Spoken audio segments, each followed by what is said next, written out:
I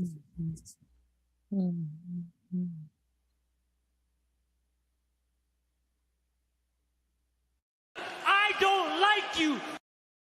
You're scared. And you should be. This is not your company anymore. Leave the cheek of CM Punk.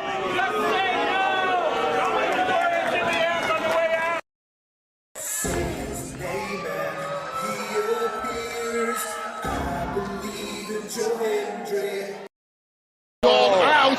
Combo move. This is what they've been doing. Hey, McAfee. Everyone shut the up and sit down! We got a mom in the front row who taught her daughter how to suck dick. I'm Mina Shirakawa. I used to be a model. I want to put on a big show. And that's the bottom line, because Stone Cold said so. What is going on, everybody? Welcome once again to the Saturday Shenanigans, hosted by yours truly, the Renegade JJ Williams. Hi guys. CM Punk drama bullshit to the side. I still consider Hangman the worst AEW champion they've had. First of all, we're going to bring in Walter Cruz. I said that as a joke when what's his name did his promo Monday. He said, "I'm from a prestige university." I said he majored in Steiner Man. We've got the Heeb man, James Hebert, in the house. I do really cool and dumb things on the internet. Right. A lot of shit going on here. A lot of fucking crazy ass shit. Where is Noah JD? Well, say his name and he appears, because we believe in Noah Foster. Fuck is this intro? It is one of those things where as fans, we do have these desires of what we want to see, but sometimes you can't always get what you want, and there are reasons you truly don't get what you want. I wouldn't even listen to this in Grand Theft Auto San Andreas. What the fuck is this shit? God, rap is whack. Like I said, never been a greater time to be a wrestling fan than with more companies in a more lucrative spot, in a more comfortable business spot, in a sense of mind, it seems, than ever. Again, WWE is not the only one. It is not the end-all, be-all. So let's go back to the Bad Guy Wrestling JJ Williams to get the official word. JJ, speak! Make sure you tune in every week, because you never know who's going to drop in to join the shenanigans. Catboy is in the house. Hello, my internet family. I say if you want to make them as evil as possible, make them really mad. We have Mansfield joining the party now. What is going on, Josh? Like I told no one when we were in Cleveland, him joining Chase U was just an unfortunate side effect of my shenanigans towards you, JJ. I know how it can get better, Noah. The panel chooses you. Shut the fuck up, Josh. He said that so like. We got some of the intro back. Yeah, I was gonna say. It's just like how you and I had lunch together the other week. That was different. Ladies and gentlemen, the King is here. Say his name and he appears. We believe in King A-Train. There are so many believers in Joe Hendry. The only person on this panel that doesn't believe in Joe Hendry is King A-Train.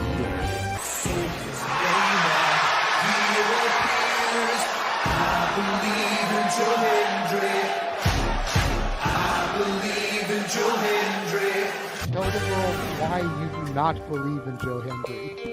The reason I do not believe Joe Hendry is he is Fandango 2.0 in a entrance merchant. I rest my case, Your Honor. Hey! There's nothing wrong with being an entrance merchant. He has some of the best entrances of all time. Teleporting into the command center, all the way from Angel Grove High, Datilla. Oh, yeah. I went to the command center on Thursday. I went to Vasquez Rocks, which is where they filmed a lot of episodes. Somebody actually climbed to the very top of those rocks. I made it halfway. I was like, I'm not going up there. Definitely Toni Storm versus Mariah May. That's the one match I probably am looking forward to the most. I really like the story. I'm familiar with all about Eve, so if it plays out that way, I kind of know how this is gonna go. Say goodnight, Datilla. Good night. James, you did say his name. So he shall appear, ladies and gentlemen, the first time on the Shenanigans.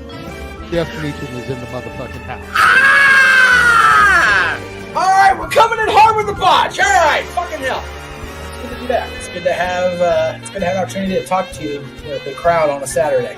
If you want to have yourself stomach through it, you can go back and watch when the Main Event Mafia took over Impact. That's what James is talking about. So if everybody just joined us, we're talking about people sedating people, attempted murder, boys, and tips.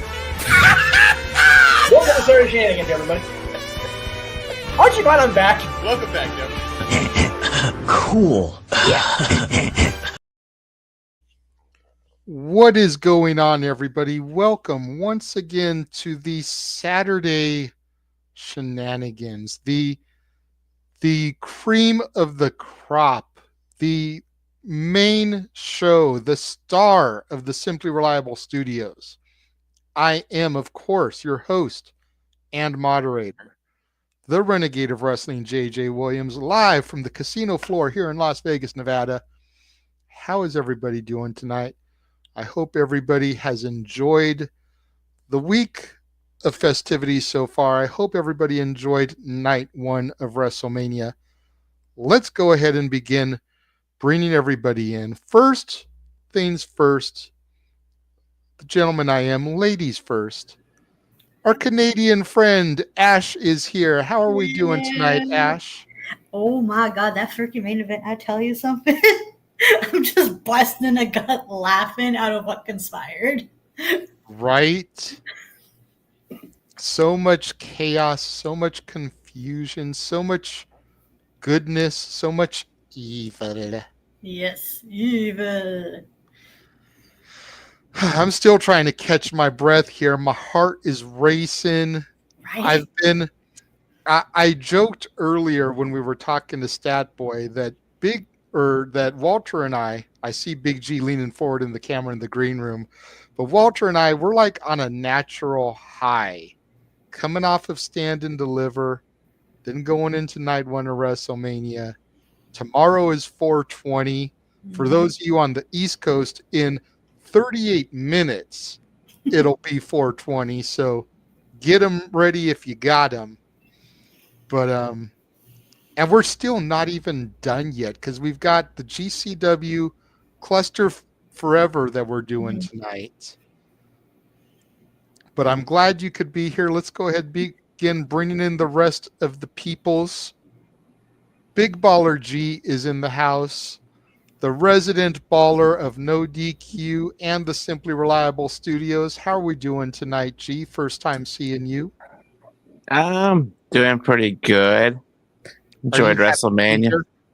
I'm happy to be here. It's my motherfucking birthday. Let's get this shit going. Happy birthday, Big G. Let me be the first to say it. But other than that, like I say on the review, let's get this ball rolling, baby. All right, we still got more people to bring in. 4 more people to be exact. Not quite the Horsemen, but 4 more. Bring in another man we have yet to see so far today.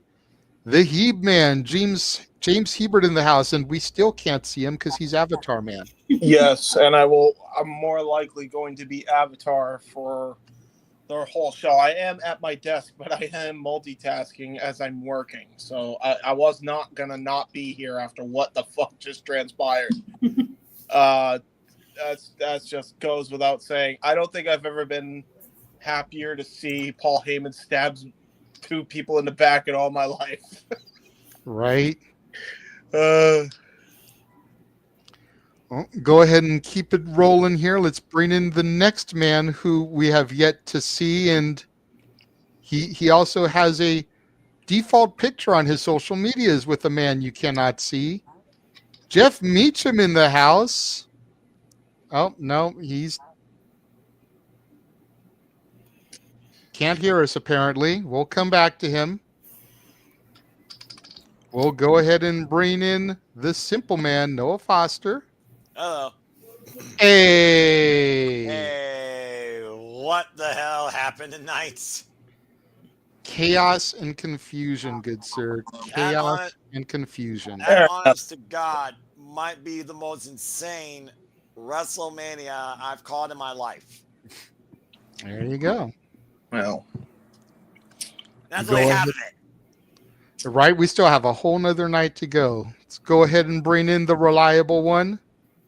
Walter Cruz is in the house. What is going on, Walter? Nothing much. Heck of a turnout. Heck of a night. So glad. Going in and out from producer, man. Tonight was just so much fun. And the fact that 150 odd people consistently were watching us is fucking awesome. Seriously. Like, we thought that we were doing big numbers when we were like at 50 and 60, and then it got up to 150 something by the main event. And it's like, god damn. No, it made that exposure. Hey, now if we can just turn those views into subscribers, that's the key. Well, it looks like he's now ready in the green room, so we'll now bring back in Jeff Meacham. And we can't hear him. oh boy.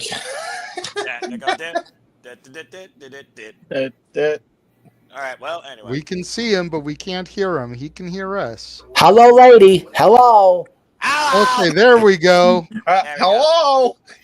Hello, lady. I know it's Jerry Lewis, not Dean Martin, but it's close enough. Hi, everybody. Hi, Dr. Nick. Yeah, I know. Okay, so I said, God damn it, the camera's mirrored again. Piece of dog shit. Yeah, I don't want it to mirror. I wouldn't fuck with it, Jeff, because at this point. No. Okay, all right. So, James. Thank you. Okay. So over here in the chat room, I said I have audio issues. Wait for me, and nobody listened to me. Read my rule. So, whose fault is that? Sorry, I'm trying to produce. I don't exactly have time to be reading private chat all the time. It's what the private chat's for. Anyway, Walter, please read your inbox and on Messenger. Thank you.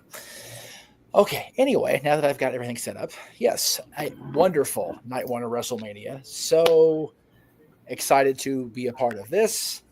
And come on, Uncle Jeff. We have Uncle Jeff now. Who is that? Is that somebody that should be calling me Uncle Jeff? It's Walter's son. It's my son. He calls all of you Walter's. guys. He says Uncle Noah and stuff too. That's perfect. I'm here for it. I don't want to be an uncle. I feel older now hearing that I'm an uncle. I don't like Would you rather be a dad? No. Would you rather be a grandpa? Yes. No. Okay, so uncle's a pretty good thing to be then. Can't be a dad without being can't be a grandpa without being a dad, James. So that's a very interesting yes you gave there. Anyway, that's just biology and lineage. But anyway, all right. So I did promise everybody all day there'd be a major announcement. Yes. And of course WWE had to try and outdo me with their own announcement, which is a pretty big goddamn deal. Let me be clear on that. It's awesome for them. It's awesome for everybody involved. It's very cool. However, I had a little maneuvering to do today in order to make this official. I've been talking with the team about it for the better part of a month, and I was unable until today to make it Adam Pearce official. Because of where I'm going to be tomorrow, later than I was supposed to be, I can now confirm that I will be on the call for Night 2's main event as the undisputed champion Cody Rhodes defends against John Cena. I will actually be on the commentary call like I was hoping. All right, good deal. Yes. As you should be, damn it. It's so just crazy that, and I have three people to thank for that. First of all, my mother for agreeing to drive me to the train station first thing in the morning because she's awesome. My friend and coworker Karina, who traded shifts with me because I was supposed to be on my platform doing the tram spiel at 3:45 tomorrow afternoon. That wasn't going to line up with being off the air and off the clock in time.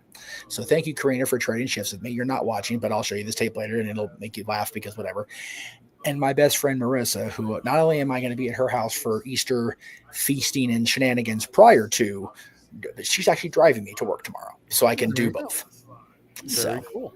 So there you go. All right. Oh, okay. So yeah, that is the announcement. Jeff will be part of WrestleMania once again this year, calling what's going to be maybe a more emotional match than the night one main event. I don't see how they're going to top the emotion because my God, was that next level. You know, for WWE, it may be the most emotional match of the weekend, but I think James and I have already called the most emotional match of the weekend, as last night at JoeyEllz Spring Break, we called Atticus Cogar versus Fuego del Sol, mask versus career, and Fuego del Sol lost, was forced to unmask, and then left his boots in the ring as well as a symbol of retirement.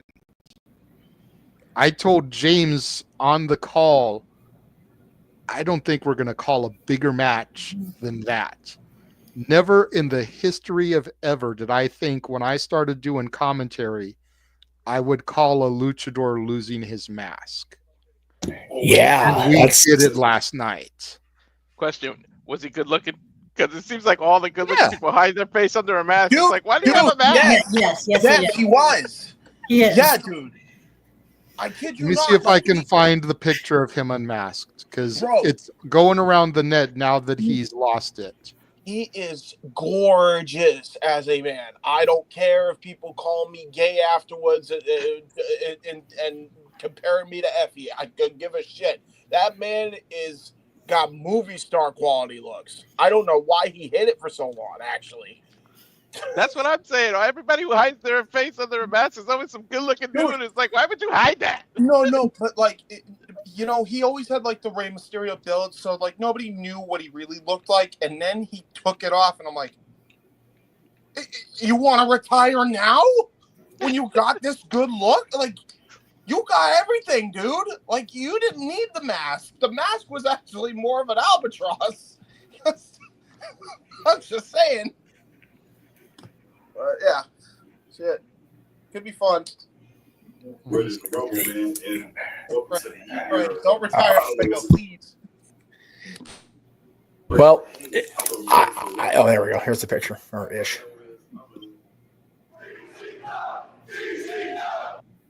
Oh, shit. It's his longtime partner, Sam Stackhouse, undoing the mask for him. Dude, Sam's going through it too. Jeez. And there it is. Wow. A big reveal. Handing the mask to Atticus Cogar, the victor. Forgive me, Fuego del Sol. Was that Kalisto, or am I thinking of somebody else? That is Samurai del Sol, not Fuego del Sol. That's what I thought. Oh. Okay. The fact that I just know that, like, after I've been up for like 8 hours. You can see Sam trying to talk him out of it, leaving the boots in the ring, bowing down to the fans on the mat. Damn, dude looks like Brian from the Backstreet Boys. Yeah. I was just saying, man, attractive dude. I don't know why. Post said 11 years. Ups, downs, everything in between. I've been selfish and doing this for me. Now it's time to focus on my family and feeding them. I left everything I had in that ring, including my boots. From the bottom of my heart, thank you all for everything. Fuego is done. Damn.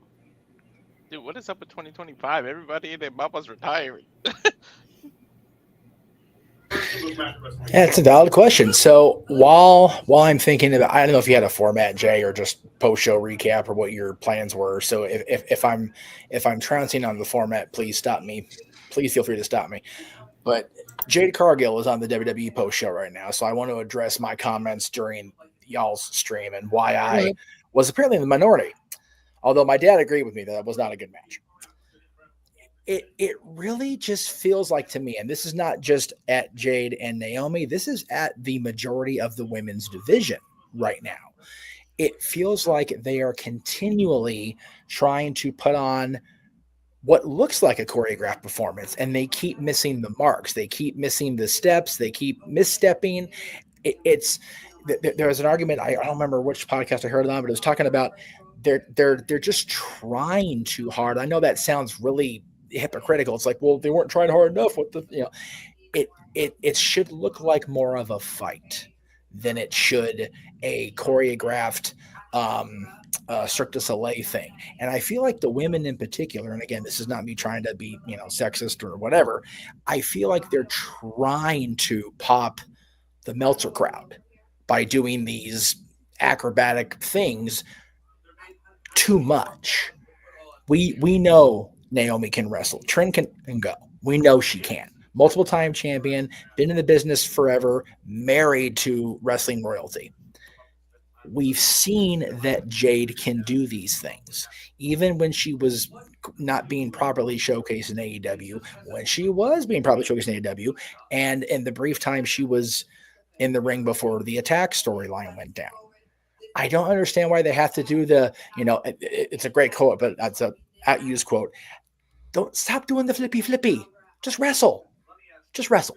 Because that looked more like as I said, a dance or a performance sequence rather than a wrestling match or a fight.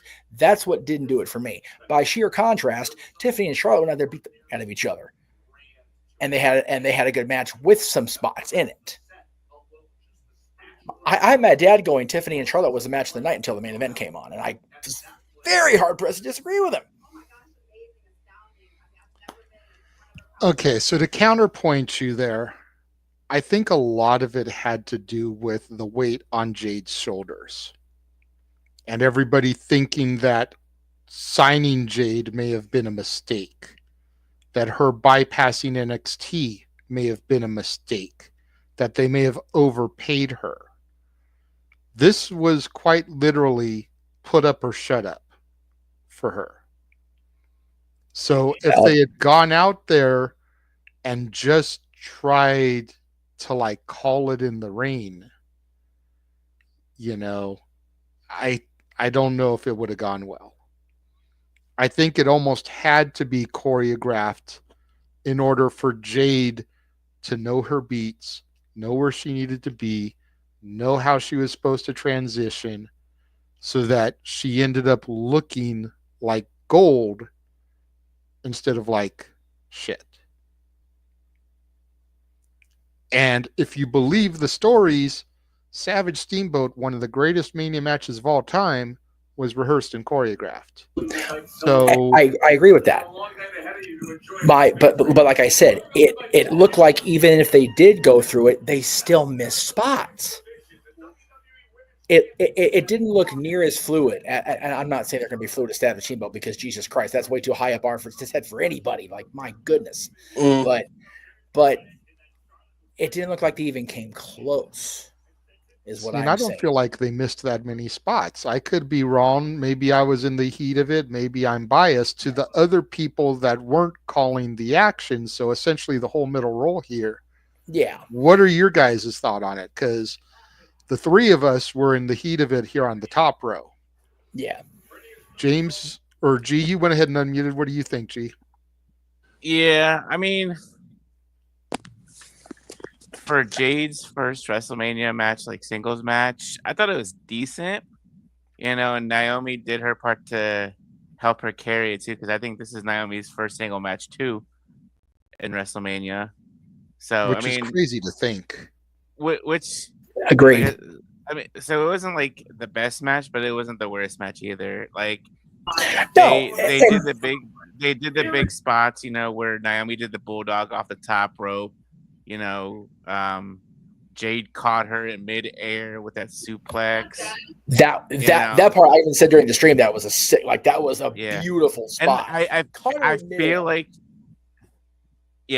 I feel like that match woke up the crowd, because after that match, like, the crowd was hot the rest of the night, in my opinion.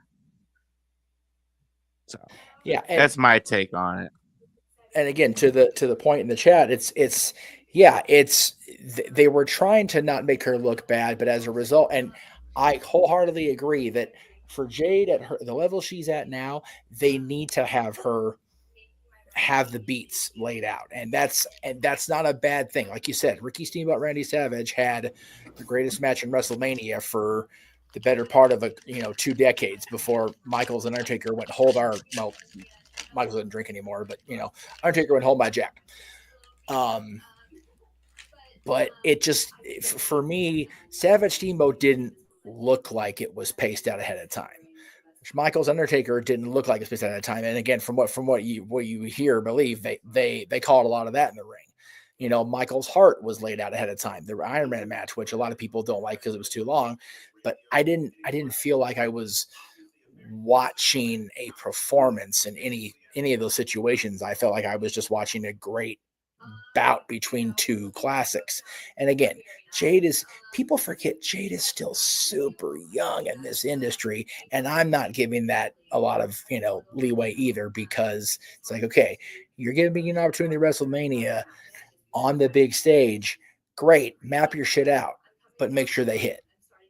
And again, I'm not saying it was the worst match of the night. I don't think there was a bad match at the show tonight, if I'm being 100% honest. This was one of the better WrestleMania nights that we've had. And I know recency bias is a thing, but my dad even said, sitting here, he's like, "I was a goddamn good night." And I was saying during the main event, I almost feel bad for John and Cody having the main event against tonight's main event, because holy shit. They already had a tall order to follow up against after Stand and Deliver. Yes, they did. The NXT kids came through again, as they always do. James, you looked like you were going to say something in response to Jeff's criticism, and then we'll go to Ash for her response. It's apropos that I'm Avatar Man for this, because I very well may pull a DJ here. I'm not going to go and fucking flip out or anything, but I thought all the other matches were very good, as Booker T would say. I actually thought both women's matches were bad, in my opinion. I thought they were both trash. And that's being polite, to be honest. For every reason Jeff kind of said with the Jade match, I firmly am in his camp. However,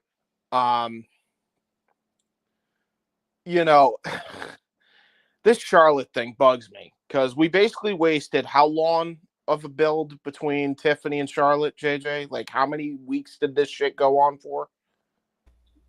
Well, ever since the Rumble, technically. 10 weeks. So, a long while, right? It ultimately led to nothing. And the match we ended up getting was basically the sloppiest work to shoot match I've ever seen in my life. And I don't, like, basically bowling shoe ugly, as JR would call it. That's, again, nicest way I can put it. And the minute I saw Charlotte Flair barely able to move around because of that knee brace on her leg, I knew she wasn't winning. So, I mean, what a damn waste of time. Like, if you knew you were not at 100% and you could not compete at the level you needed to compete to put this woman over properly, why fucking waste our time? Other than that, I thought the rest of the show was actually really good. I'm in agreement with that. But yeah, I thought both women's matches were not up to par tonight. The question, I'm sorry to cut out across Ash's time. James, when you say if you weren't ready, are you blaming Ashley Fleer, or are you blaming the company for that decision? I'm a little bit of column A, a little bit of column B. And that may sound harsh, but I think rule one with Tism. I can only be honest. well, no, and I understand that to a degree, but it's one of those. I've said it since she came back. I think people are assuming that the person has more, stroke or whatever you want to call it. I think people think Ashley has more stroke with Paul because of his relationship with her father, and I think that's being given a lot more coverage than it needs to. Yeah. I firmly believe if they had a better challenger for Tiffany, then they would have elevated somebody and they would have put him there. Yep. Well, and I agree with that. I don't disagree with everything you just said. I don't have an issue with Charlotte Flair winning the Rumble, being in a semi-main event for the women's title. That's not my gripe. My gripe is, like, you could tell she's walking on 2 left feet with that knee brace. Like, that was my issue. Because, like, No, a no, lot of people... and I agree with that. And there was a lot of spots they missed, too. Like, and I could tell, like, every roll-through maneuver that they went through, every sequence with a roll-through, Charlotte could barely keep up. Like, Tiffany had to slow down for Charlotte because she didn't want to screw up Charlotte. And I agree with that. And I don't know. I'm guessing.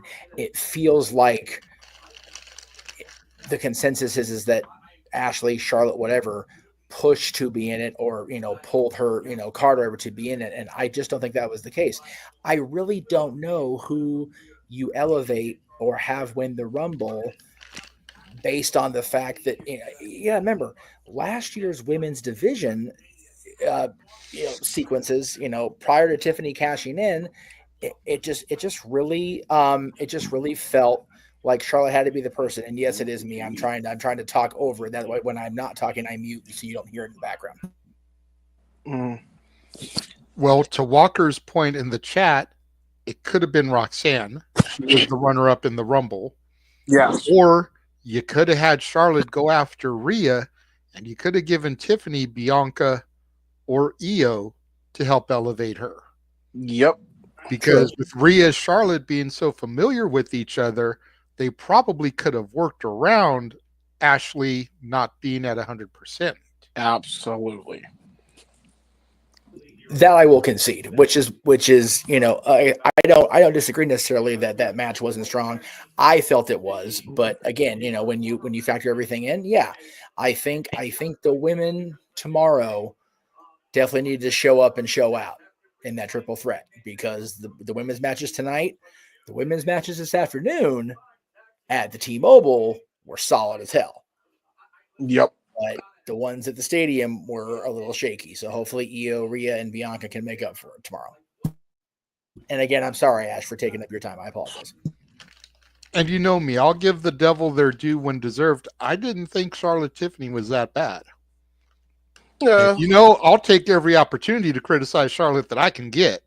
To be honest, my issue, I mean, to each their own subjectivity. No, I know. I'm just saying. I'm with you in that. Thank God she actually did want to put over Tiffany. I got to give Charlotte props for that, if nothing else. And if you believe the people in the spaces on the internet, because, I hopped into one between Stand and Deliver and our coverage, the people in the spaces feel that the women in NXT aren't ready to get called up to the main roster.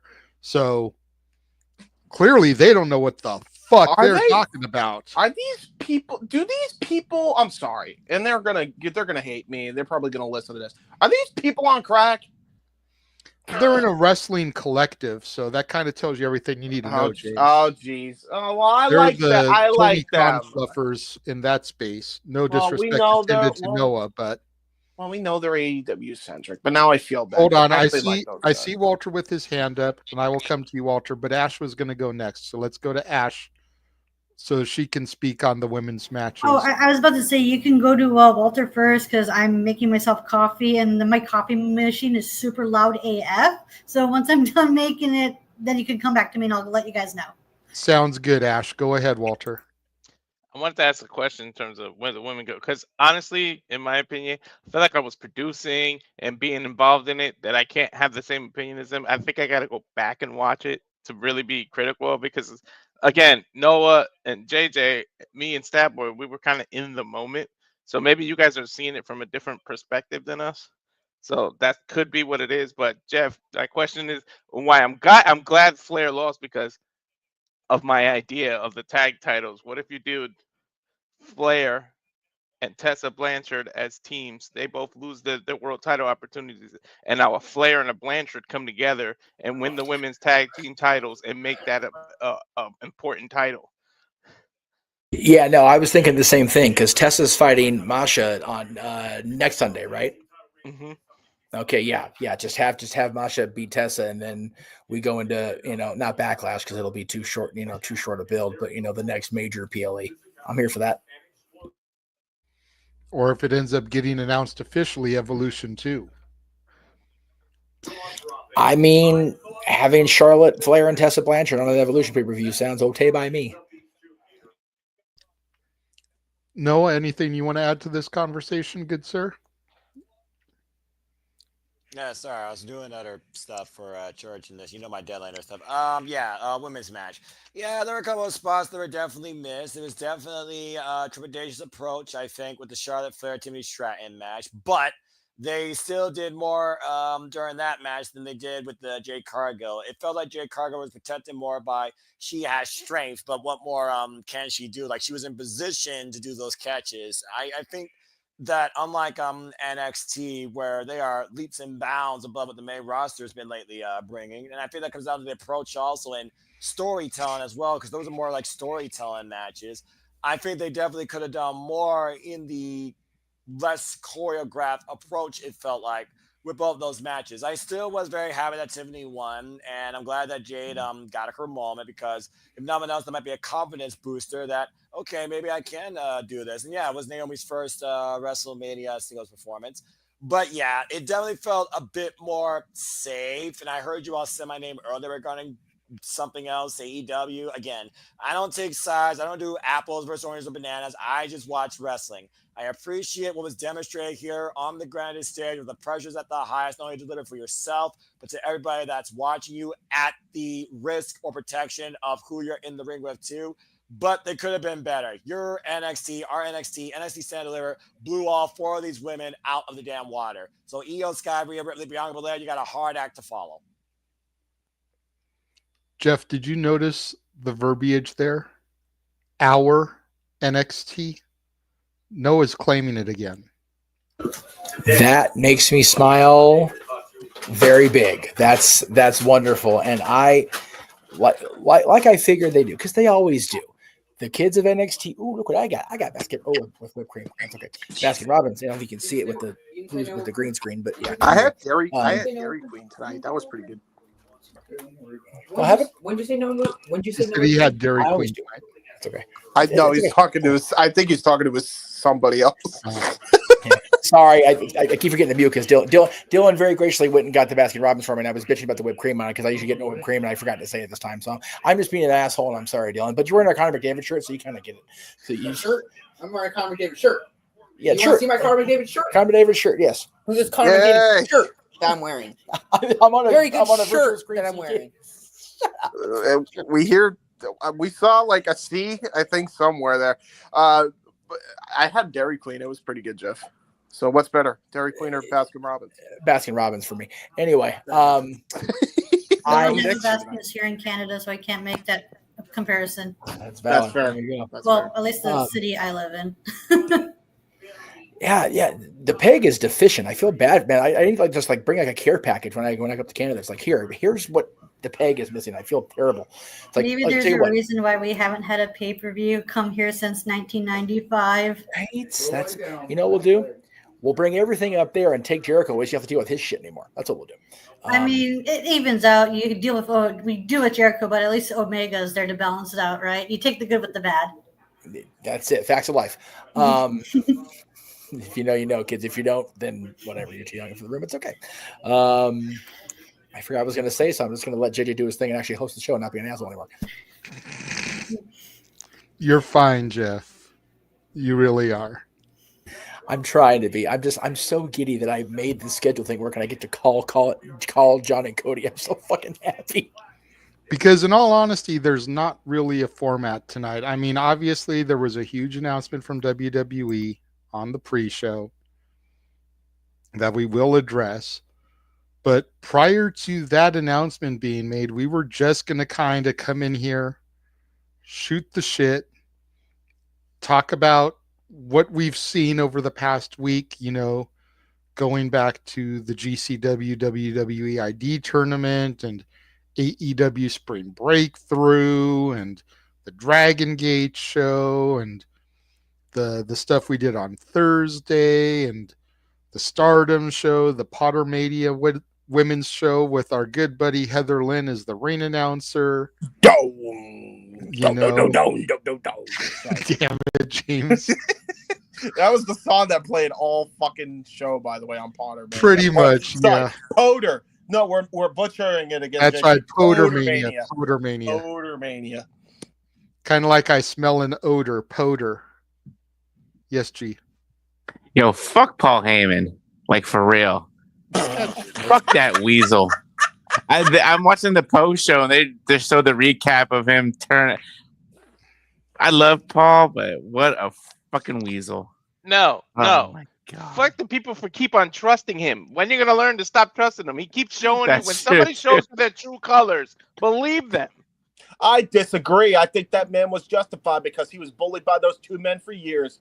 Punk ended up walking out on him in 2014, by God, and Roman Reigns just kept bullying him when Heyman had nobody else to turn to, and Roman knew it, and he took advantage of that. Those two had it for a long time, God damn it, and that's coming from a Punk fan. Well then, how about we let JJ rehost the show, friend? Okay. God damn it. Y'all killing me over here because much like Noah, I'm trying to multitask as well as somebody has to create the stream for tonight. And hopefully somebody in here is going to help me out because I know Noah has to go to sleep for church. I know Walter's already said he's backing out. And hopefully James will be able to be there, but I don't know. I don't want to have to cancel the stream. I will try to be there. The hope is I can get this done while I'm multitasking myself doing Gary's doc in order to be there. There you go.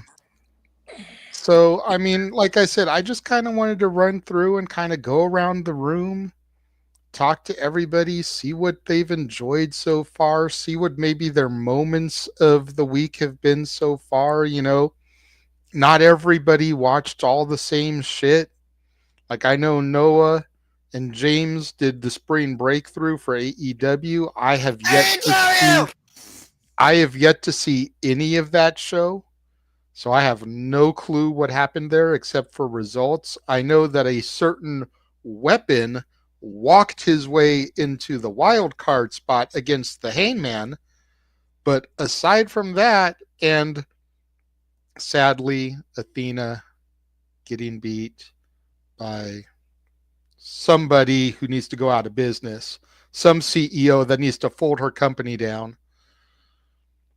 You know, aside from that, I don't really know a whole lot about what happened on that show, but what's everybody's highlights or even lowlights as far as what they have seen since last Wednesday when we really kind of kicked all this into high gear through now? I see Walter's hand up, and then we'll go to Jeff because I saw Jeff tried to unmute, but Walter had his hand up. So go ahead, Walter. Yeah, I just wanted to do the polite thing and had the hand up, but and I think I'm probably going to be the only one because WrestleMania, AEW, everything that happened, I really enjoyed the shit out of Bloodsport. Bloodsport really killed it this week, and the fact that it's a melting pot of every company, and you've seen some shit you ain't never seen. I never saw somebody get knocked out from a damn German suplex. Like they literally had her land on her head and get knocked out. Like it was ridiculous. Shayna won by stomping the shit out of somebody, knocked them out. Well, by the way, Walter, that was a capture suplex where he dunked him on his head, by the way. Yeah. He got dumped on his head, but he got knocked out. I've never seen stuff like that. You've seen elbows from the top get knocked out in UFC. They did this with Bloodsport. Josh Barnett, ever since we've been calling Bloodsport, has not lost a match. He lost to Gabe Kidd. And Gabe Kidd, even though he was fucking with the crowd and talking shit to that kid, humbled himself and said, dude, I was at the point where I gave up on life in general. I guess it was suicide. I don't know the full story. James knows more than me, and Ash probably does. But only a couple people have reached out to him, and one of them was Josh Barnett. And he literally bowed to Barnett and like thanked him because he gave him this renewed sense of life. Like that was an emotional moment for me. Like Bloodsport killed it. I think WrestleMania is just too fresh because it just happened for me to digest it and say it's the moment of the week because then it's recency bias. So like I had enough time to digest Bloodsport, and not just because I was on the call, but that shit delivered in every match. And you didn't get bullshit in between each damn match. And then, I don't want to steal thunder from JJ, but fucking Neidhart, Natty gets a win with a damn sharpshooter in a blood sport match. And she survived some shit. She got hit hard. And I thought she was going to get knocked out. And the fact that she was able to survive that and win with a sharpshooter. Like, I was so proud for Natty, and I was so happy for her. So, like, for me, the show of the week is Bloodsport. Okay, fair enough. First of all, thank you to James for tagging me in so I could come in to Bloodsport and call that match with Walter. I do apologize to Ash because I hadn't forewarned her that might happen. So Ash over here calling Prestige with me. We're in the middle of the main event, and I'm like, deuces, I'm out of here. And she's like, hey.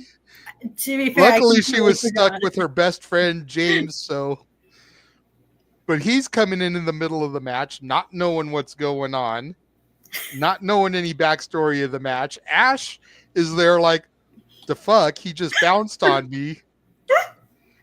Yeah, I jumped into Bloodsport just in time, called the match, left to go back to Prestige. They were wrapping up, signing off because the main event was already over. I was like, well, damn. Yeah, I completely forgot you mentioned that because I was so sucked into Prestige, and that was outside of WrestleMania.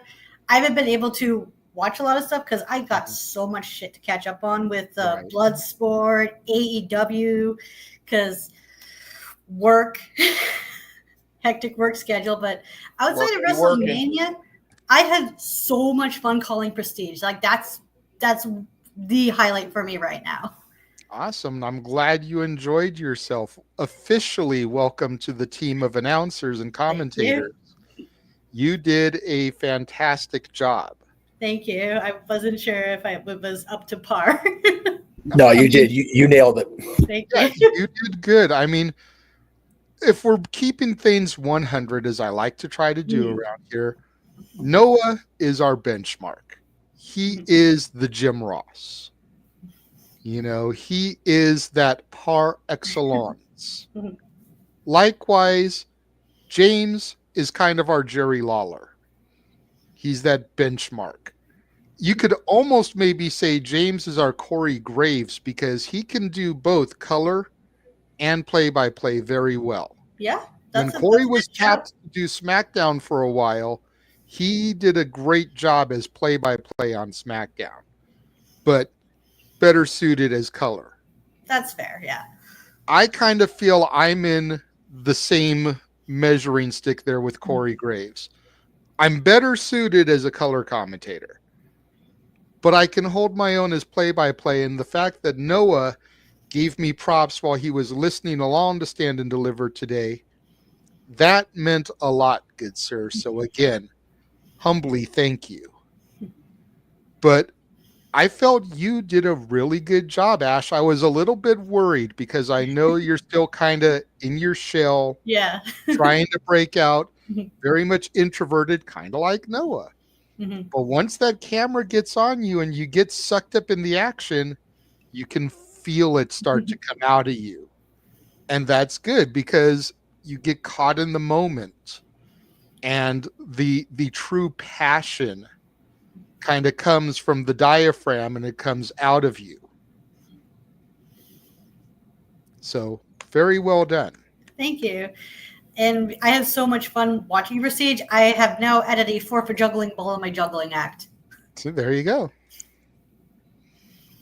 There you go. Yes. So maybe you can be the permanent Prestige color person for whatever we do here. Because we don't do every show for Prestige, but whenever we do one, you can be that person as long as it falls and fits into your schedule there. I was just about to say that if we do a Prestige show and I'm available, I'm more than welcome to come on. Like, I'll gladly come on. Absolutely.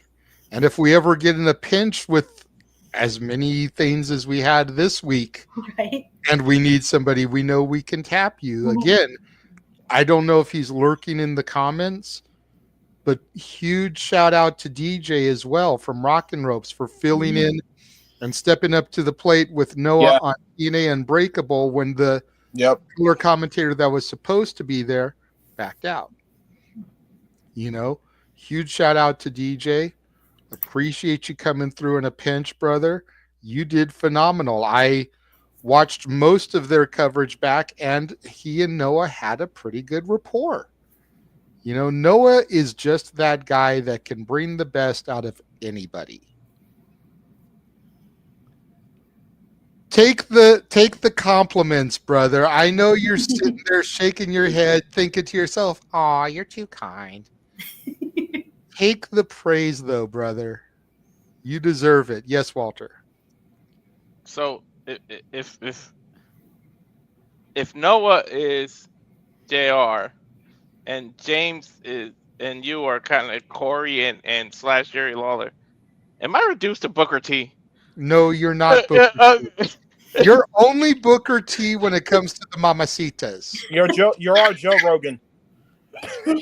You're only Booker T when it comes to the mamacitas. No. Taz.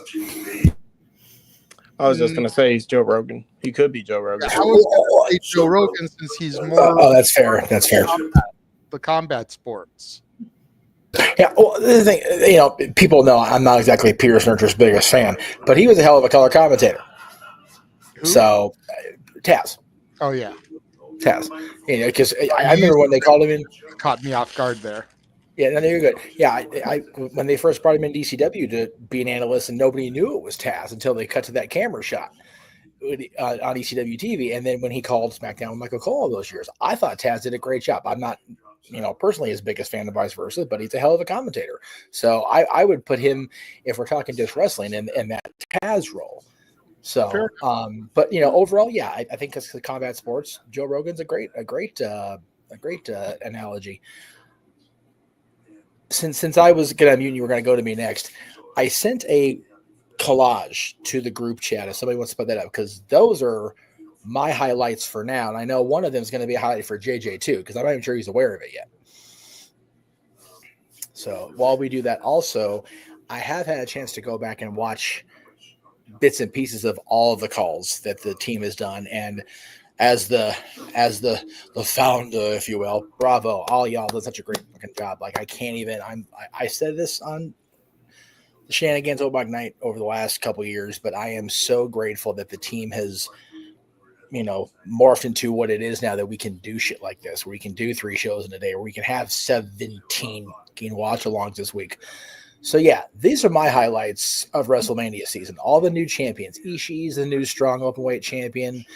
The Ops, including Hobbs, being the new trios champion. So happy for Joe and Hobbs and oh god, I'm going to say his name wrong. Katsuyora Shibata, thank you.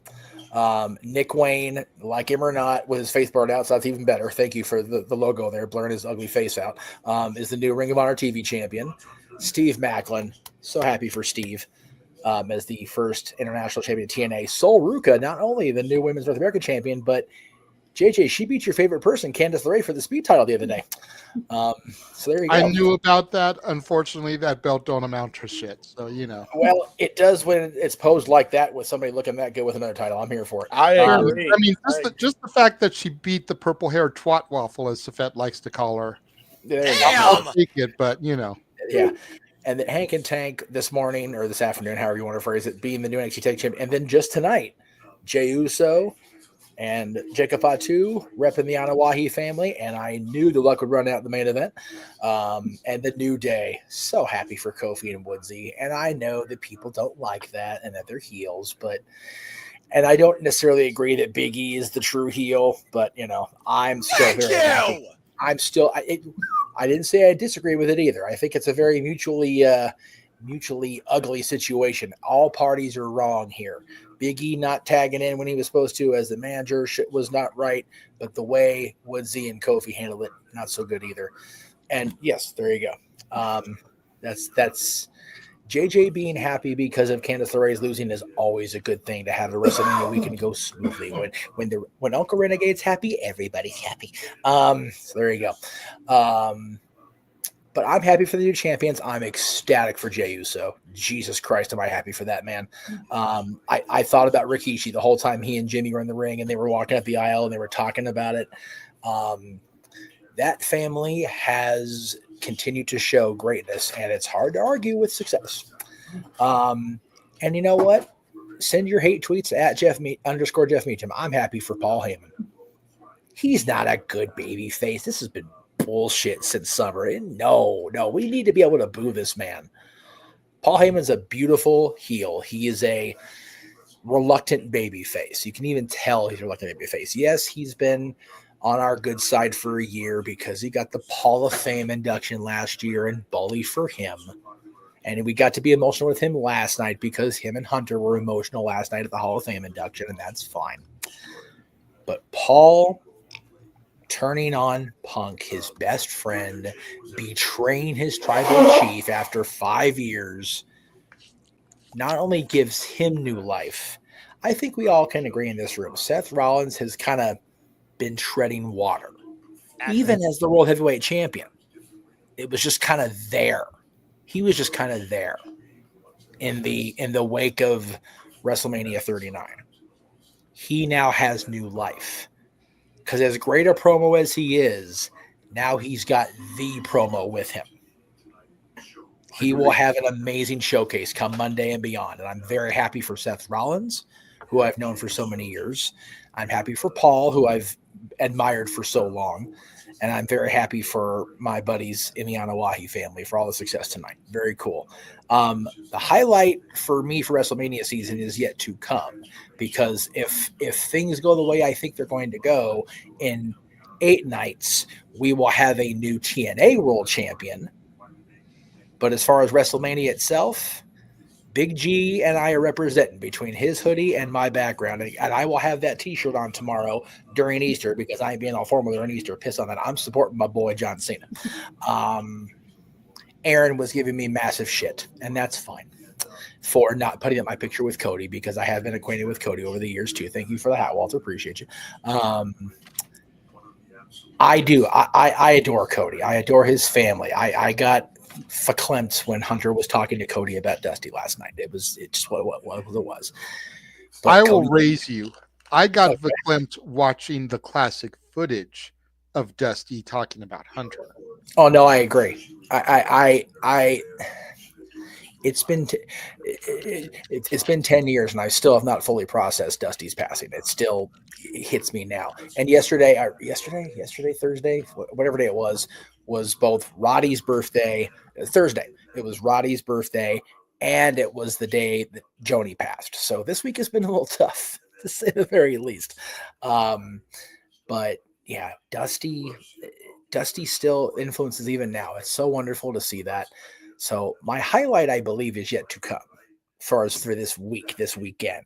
But so far, it's all those new champions getting their showcase, getting their shine, and Seth Rollins getting a swift system reboot after tonight. I'm happy as hell for Seth Rollins. I agree. Noah? Geez, where do I begin? I mean, shoot, it's literally my baptism by fire as I look at all the wrestling. You know me. I mean, literally, this whole month. I mean, again, we're doing a top 20 since the beginning of April, and this week alone has already added more than I think that, if we're being perfectly honest here, with everything you all have covered and we all watch and everyone's covered. By the way, y'all are nice, but I'm always going to be this way, JJ. Like I said, it's not about me, it's about wrestling. But Ash, so proud of you. And again, welcome to the family. I look forward to engaging with you one day on commentary again. That being said, I mean, okay, if we're just looking at this past week, I got to start first off with AEW Spring Breakthrough. Arguably, that was the AEW Diamond episode of the year for me, with how damn good and fun that was. Decisions aside, with the opening contest, Athena and Monet delivered in the opener, and I freaking love that. And Ospreay and Konosuke, they won up, or should I say elevated, what they did at Revolution that took me out of my seat. So again, it was just a wild, fun party, celebrating a great milestone. Really great, fun moment in the end. New trios champions, a reset of the trios division, and I just thoroughly enjoyed myself through it all. And it was very fun going back to the original All Elite Duo commentary for one night with James. He seemed to have a great night too, so I enjoyed that. I really enjoyed working with DJ for the first time ever, as we called Unbreakable. Probably one of the damnedest, most violent matches I saw. Hey, that tongue spot. And overall, extremely happy for Steve Maclin. I mean, it wasn't for the fact that we were so focused on Ace Austin, with the fact we were in Las Vegas with Chris Bay. I probably would have given it to Maclin because I think he deserved that chance to make history. And that story there of him and Eric Young playing out, still don't know how that's going to go. The fact that match is now going to be at Rebellion really makes things quite interesting. So I'm quite happy for Steve Maclin and looking forward towards everything ahead at Rebellion. I love Stardom. Stardom is my lead on all things women's wrestling. They are the Joshi Pulis promotion on the planet. And me and Walter simply called a Stardom showcase show, not even a major pay-per-view. And it was a great time top to bottom. It was fun. It was well-paced. It definitely set up a lot of thoughts towards April 27th with All-Star Dream Queendom. Mina's last match, of course, in Stardom, of course, before she comes out here to America. It was great seeing Shuri in singles action because she's at her best, I think, in that. I just wish it was UWF rules, but it is what it is. Seeing Divine Kingdom back together with Micah and Megan Bayne was really cool. The strongest duo I've ever seen in Stardom, although you enjoyed Saida and Hanan. So that was a lot of fun as well. I'm very happy Izzy Moreno got the chance in the WID tournament. I went back and watched that. You're coffee punch. You're ridiculous. It was great to see. Wait, you watched it? You watched it back for all the puns that I did? And I just was like, oy vey, freaking hell, my head. I'm gonna freaking bop you virtually next time we're on here. Yeah. So don't get this guy sponsored by Starbucks, just saying. But yeah, happy for Izzy Moreno. Glad she got that opportunity. So again, it was just, this week is a celebration of why we love this business. And that's what matters the most at the end of the day. I had to go back and watch a little bit of Prestige. Again, Ash, look like you had a lot of fun. I'm really glad to see that. Inspiration. That just made me so damn happy because I always supported Cassie Lee, Peyton Royce, whatever name you want to use for her. I thought she should have been a singles champion, but still, WWE, the dumbest ever mistake they did was broke up the only legitimate women's tag team in WWE's history. Sorry, not sorry when it comes to the Bellas, all right? Inspiration should have been treated more seriously, and I'll die on that mount. Anyway, it was really great seeing them back. Nora Suzuki, can't argue that. And then, of course, SmackDown. For what it was, the Dream, it was kind of fun. And again, with what you all did this morning, my God, do those women stood and deliver in that fail format in that ladder match. Damn good shit. And that main event was absolutely ridiculous. Again, Javon Evans' resilience and counter offense to Obafemi's strength, where at one point I thought anybody could have won. And the referee having some balls to pull himself away from Oba to get towards that decision. While Vic was talking about the referees in NXT, they will do whatever it means to get to that count. I thought that was a very cool touch and very important. And again, WrestleMania, wow. Jey Uso tapping out the Lean General Gunther. Did not see that coming.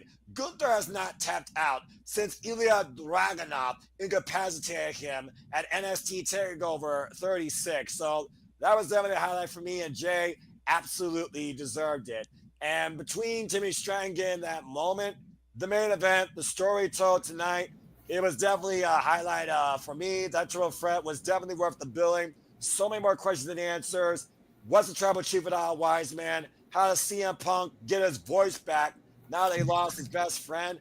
What the hell's next for Seth freaking Rollins, who was the shield last year for Cody and could be his sword tomorrow night? That's something we got to think about as well, ahead of you and me and Jeff calling it. And one last thing. Why the fuck did I call a match with El Grande Americano with El Renegado Del Renegade? What the hell was that? And I was sober. Hey. I should have been with tequila with that shit. That was ridiculous. I'm still sad I missed that, man. El Renegado de la Lucha Libre was on commentary, man. Like, Once again, these damn foreigners coming in and taking perfectly good spots away from good men like J.J. Williams and Chad Gable. Right? Just awful. I had a Awful. technical difficulty, and by the time I got back, there was this masked man in my spot.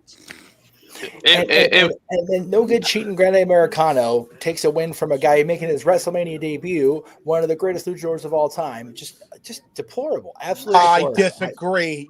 El Grande Americano is the greatest luchador of all time. Grande. I not hear this slander. First of all, How dare you?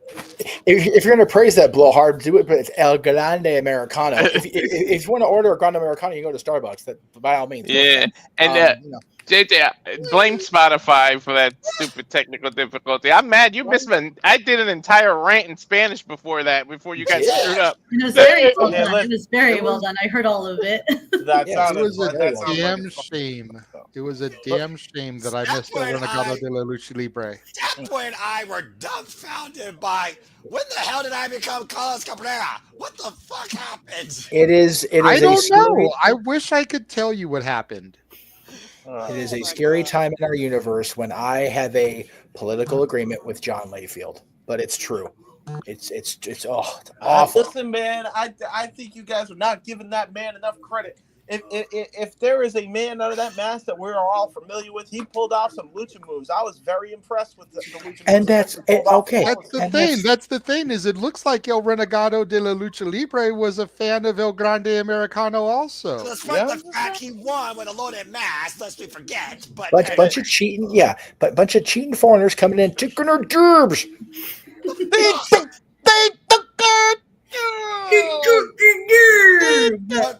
at the end of the day, not only was Noah dumbfounded, but he was also humbled because everything that he said was going to happen tonight did not happen. And listen, folks, the Gulf of America does in fact reside in the Great Lakes. Boom. Boom. What the fuck is wrong? It's the Gulf of America, brother. It's the Gulf of America. The Great Lakes are the Gulf of America. You heard The it here Great first. Lakes are Huron, Ontario, I am not going into a geography lesson with half a brain idiot here. Hey, listen. There are 3 different gulfs. It all makes sense. No, it doesn't. Anyway, God. Am I wrong? Am I wrong in my America statement, equals Noah? 13 colonies equal Grande Americano. Okay, that's how it works. Am I wrong in my statement, Noah, that what you thought was going to happen tonight did not happen? I hate you sometimes, JJ, but yeah, you're not wrong. Okay, and like I said on the commentary call, when you can prove to me beyond a shadow of the doubt that Chad Gable and El Grande Americano are the same thing, then I will listen to you. But until then, politely, I ask you to STFU when it comes to making those false accusations, okay? Just like you sat here trying to accuse El Renegado de la Lucha Libre and me of being the same person. Yeah, it's ridiculous. That's blasphemy. Until you can prove it, that's blasphemy. I want these allegations to stay silent. I keep wanting to say acquisitions, and I know that's not the right word. It's because of the news today. Out of my No. That's the proper way to pronounce it. Like El Grande Americano pronounces the Great Lakes as what they actually are, which is the Gulf of America.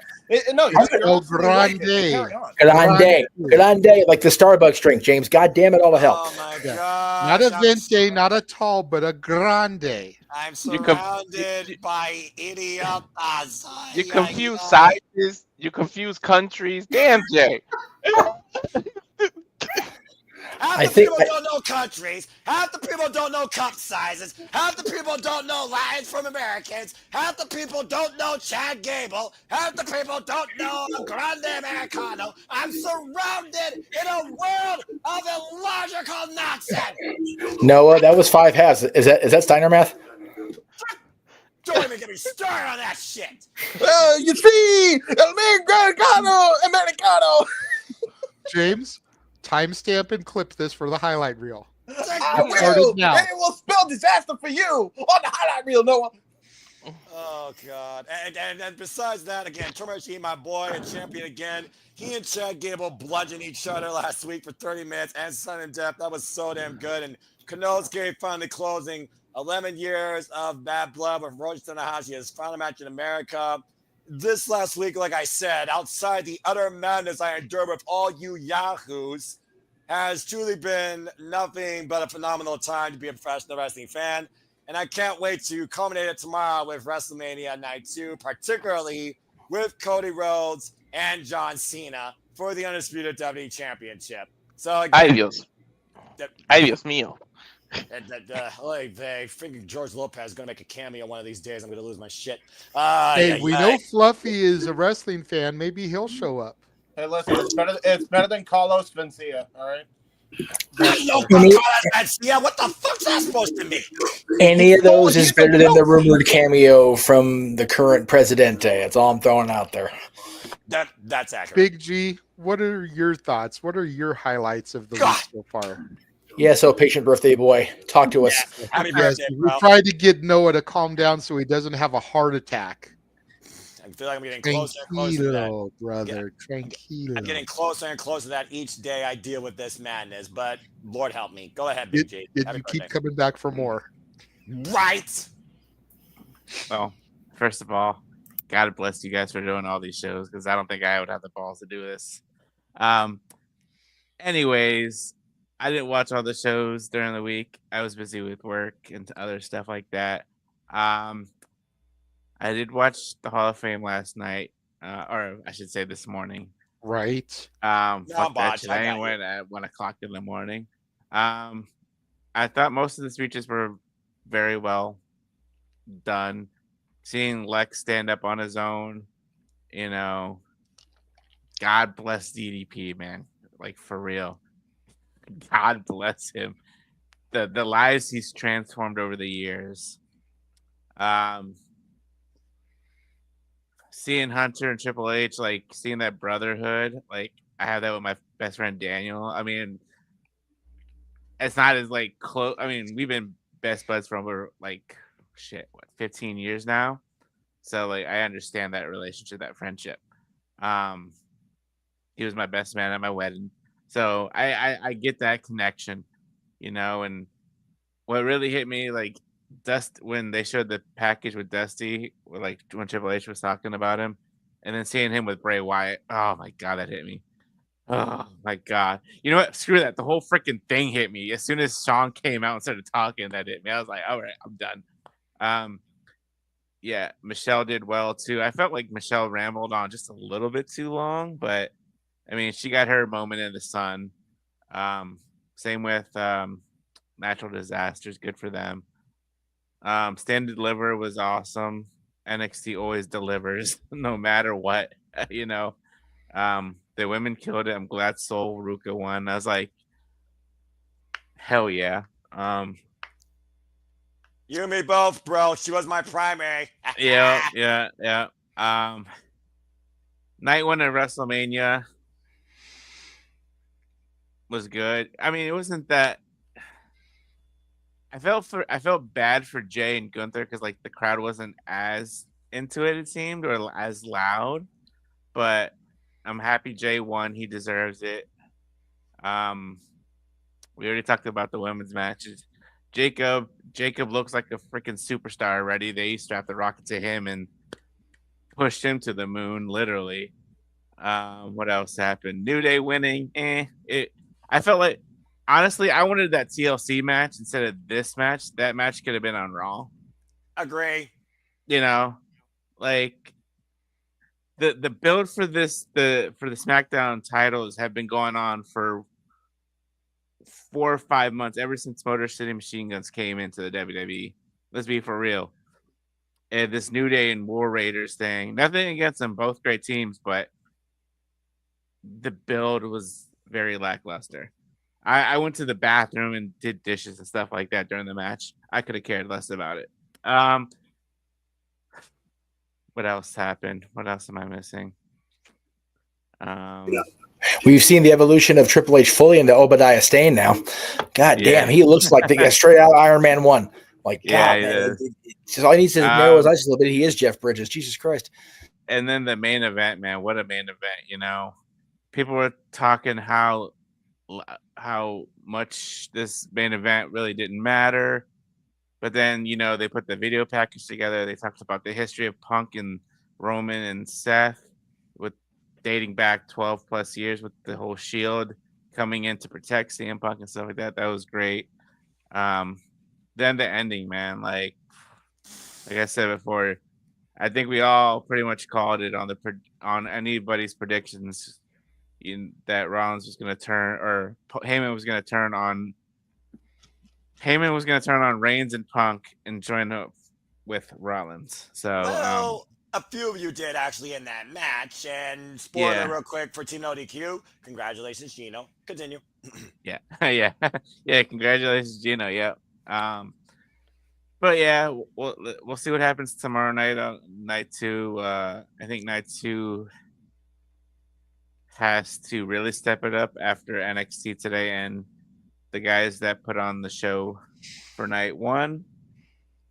I know a lot of people probably now with Bayley being out, I think Becky is the person definitely coming back tonight, or literally tonight, because it's already 12:30 here on my time.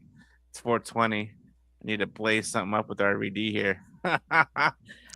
Whatever you decide to blaze, get it from Cal Fire Farms. There you go.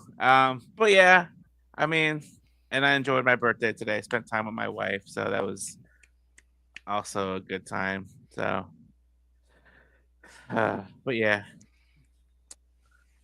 that's my take on everything. Respect. Very cool. Go ahead, Jeff. You look like you're about to say something. Well, I was going to say, Emmanuel's in the chat. I know he was a San Deliver. Emmanuel, were you at WrestleMania as well? Because he's saying, okay, so he's saying the crowd was a little bit lazy till the end of the match. I believe he means the end of the main event. I personally feel like the crowd was kind of back and forth a lot at points where they should have been more invested. I was invested the whole night, except for a lot of the women's matches, unfortunately. And again, I'm not trying to keep harping on the point, but the 2 women's matches kind of took me out of it, whereas the rest of the show really had me invested. I was the only reason I wasn't really fully into the main event is because I was trying to plan out my routes for tomorrow to get where I need to be. But this another one of those examples where NXT set that bar, as they always do WrestleMania weekend. Night 1, there you go. Thank you. WrestleMania Night 1 came through like it did in LA, like it did last year in Philly. Night 2 has a uphill battle going. They had an uphill battle going in on paper. They're going to have a tough time tomorrow, but I think the emotion of the main event tomorrow, I think the want of all 3 women in the title match to prove that, you know, they don't deserve the flack they're getting on the internet, because they are getting a lot of shit. I think the night 2 performers are going to go out there with a big old chip on their shoulder. And also, we talk about highlights. I also want to shout out Natty, because goddamn, she's not only did she step out of her comfort zone and deliver at Bloodsport, her and the NWA champion, help me out here, the women's champion. Her and Kenzie got into it. Crockett Cup, so on it now. Crockett I was going to say, I think the appearance of the Crockett Cup is not going to be just a hi, how are you? I'm Natty. I think they're going to go. See, this And is now- Natalia that we've always knew she could be, but WWE refused to let her be that. If they did more with her and Shayna Baszler and others, then maybe the main roster would actually have some merit, some value, some competition in it, and some actual depth challenge to push themselves to be that. Low-key legend is what her gear said tonight, or last night rather. Last night. Thursday. Sorry. Thursday. It's still for it. Yeah. For him. Yeah. I'm here for it.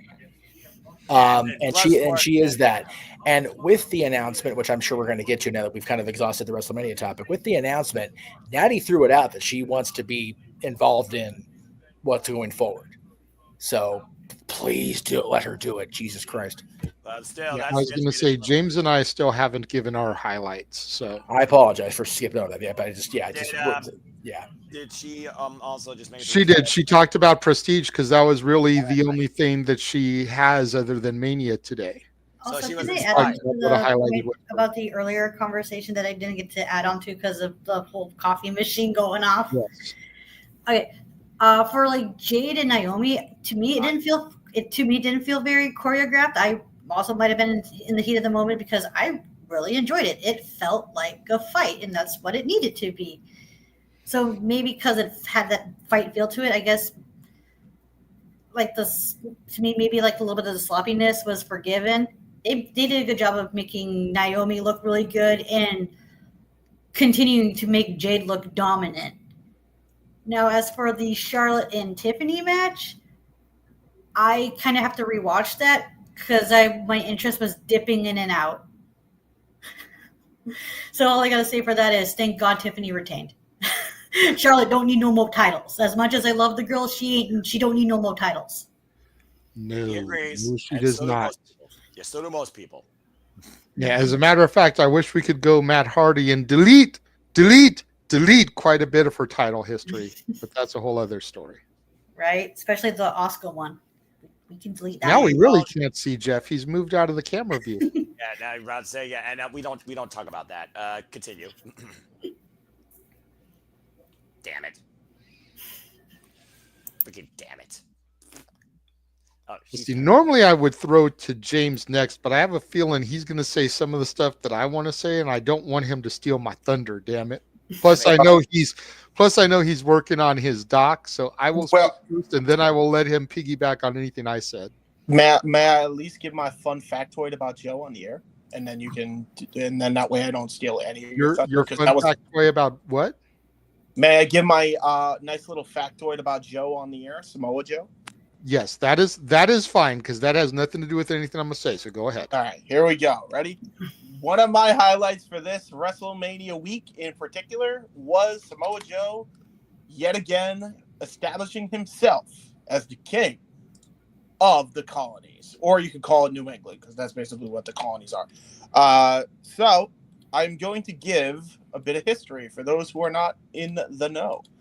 Samoa Joe, Senior Joe, to some people, has accumulated all of his firsts within the New England area. His first Ring of Honor World Championship that happened in 2002 occurred in Pennsylvania. His first Ring of Honor Pure Championship in 2005 happened in Connecticut. His first Natural World Heavyweight Championship, by the way, that's a callback for everybody there if you're a fan of the Indies, happened in 2007 in New York.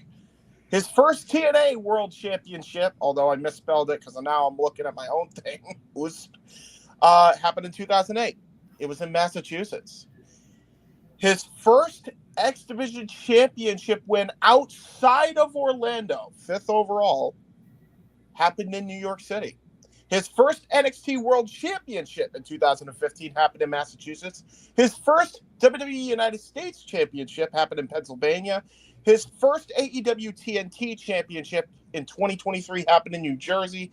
His first AEW World Championship in 2023 happened in New York.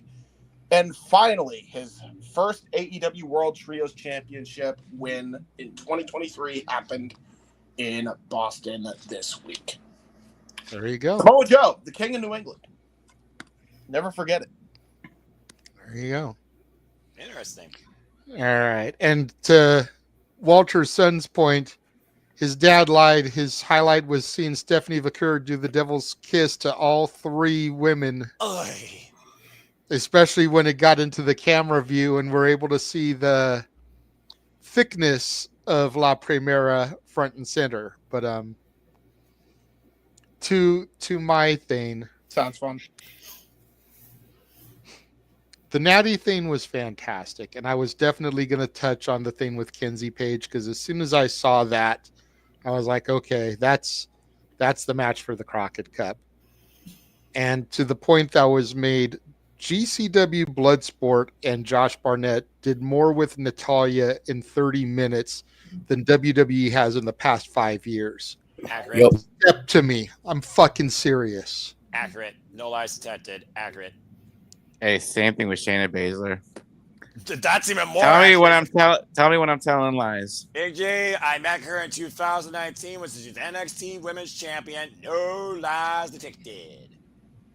Probably the biggest thing Shayna's done recently, and I use that term very loosely, outside of Bloodsport, was the tag title run with Ronda and then defeating Ronda before Ronda left. Pretty much. Yeah.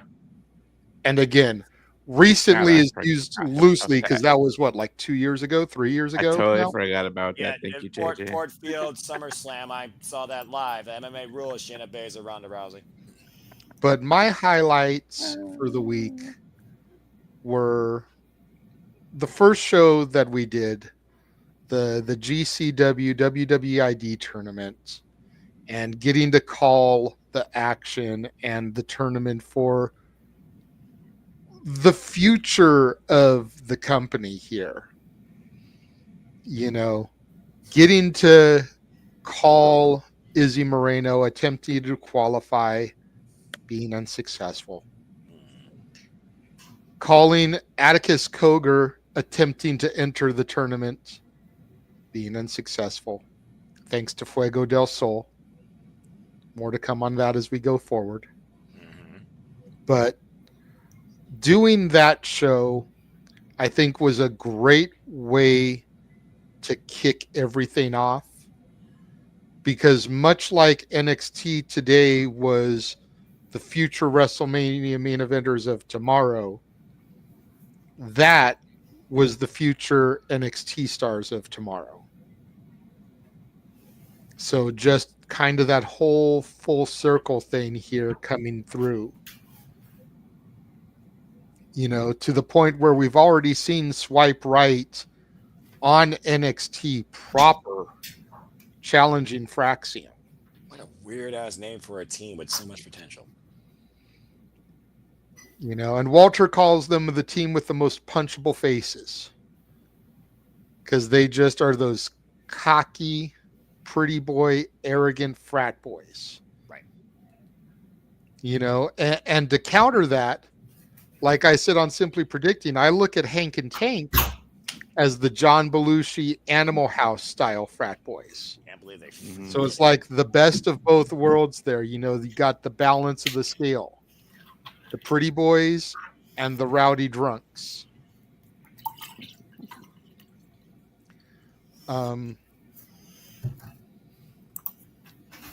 Moving ahead, Friday, Joey Janela spring break. Start to bottom. Probably right now, either my number 2 or number 3 show of the week. Definitely recommend everybody go back and rewatch that from start to finish. So much chaos, so many high spots. And I don't mean move style high spots, but high as in moments. So much good stuff that I know it was a super show for GCW, and that's not an every show thing. No. But it definitely has me more curious to tune in more frequently to GCW because of what I saw. Again, I've touted it numerous times, but the Atticus Cogar, Fuego del Sol, Mask versus Career match so far is my match of the weekend. For the story going into it, which they hyped up very well with video packages throughout the show, the intensity, the personal nature, and the fact that the mask was lost and the boots were left in the ring like we showed at the start of the show, signaling retirement, and then reading the tweet, knowing that he is stepping away after 11 years. I honestly don't know if I will ever call a match with that much emotion ever again. Because a luchador losing their mask is such a rare and sacred moment. And for it to be done in an American company, on U.S. soil, on an event like this, when am I ever going to get that moment again? You know, I have seen a luchador lose their mask live and in person, as Jeff and I were there when Scorpio Sky was unmasked. Even though he didn't lose the match, still was unmasked. But to sit there and actually be invested when you have no real personal investment in these individuals, and the video packages are enough to reel you in and make you care about this. And then you go back to the ID tournament and it's like, well, Atticus Cogar was entered into this thing. He must be getting ready to lose his career, and he's going to win this match, and he's going to transition into being a WWE ID prospect. Good for him. And then he loses that match because of Fuego. And I said it right there to Walter because we were doing the commentary on that show. I was like, watch, Fuego's going to lose his mask now. There's no way Atticus isn't going to go into this tournament and he's going to lose his career. And sure enough, you know, and then Gabe Kidd and Mance Warner was a fucking bloodbath. Nah.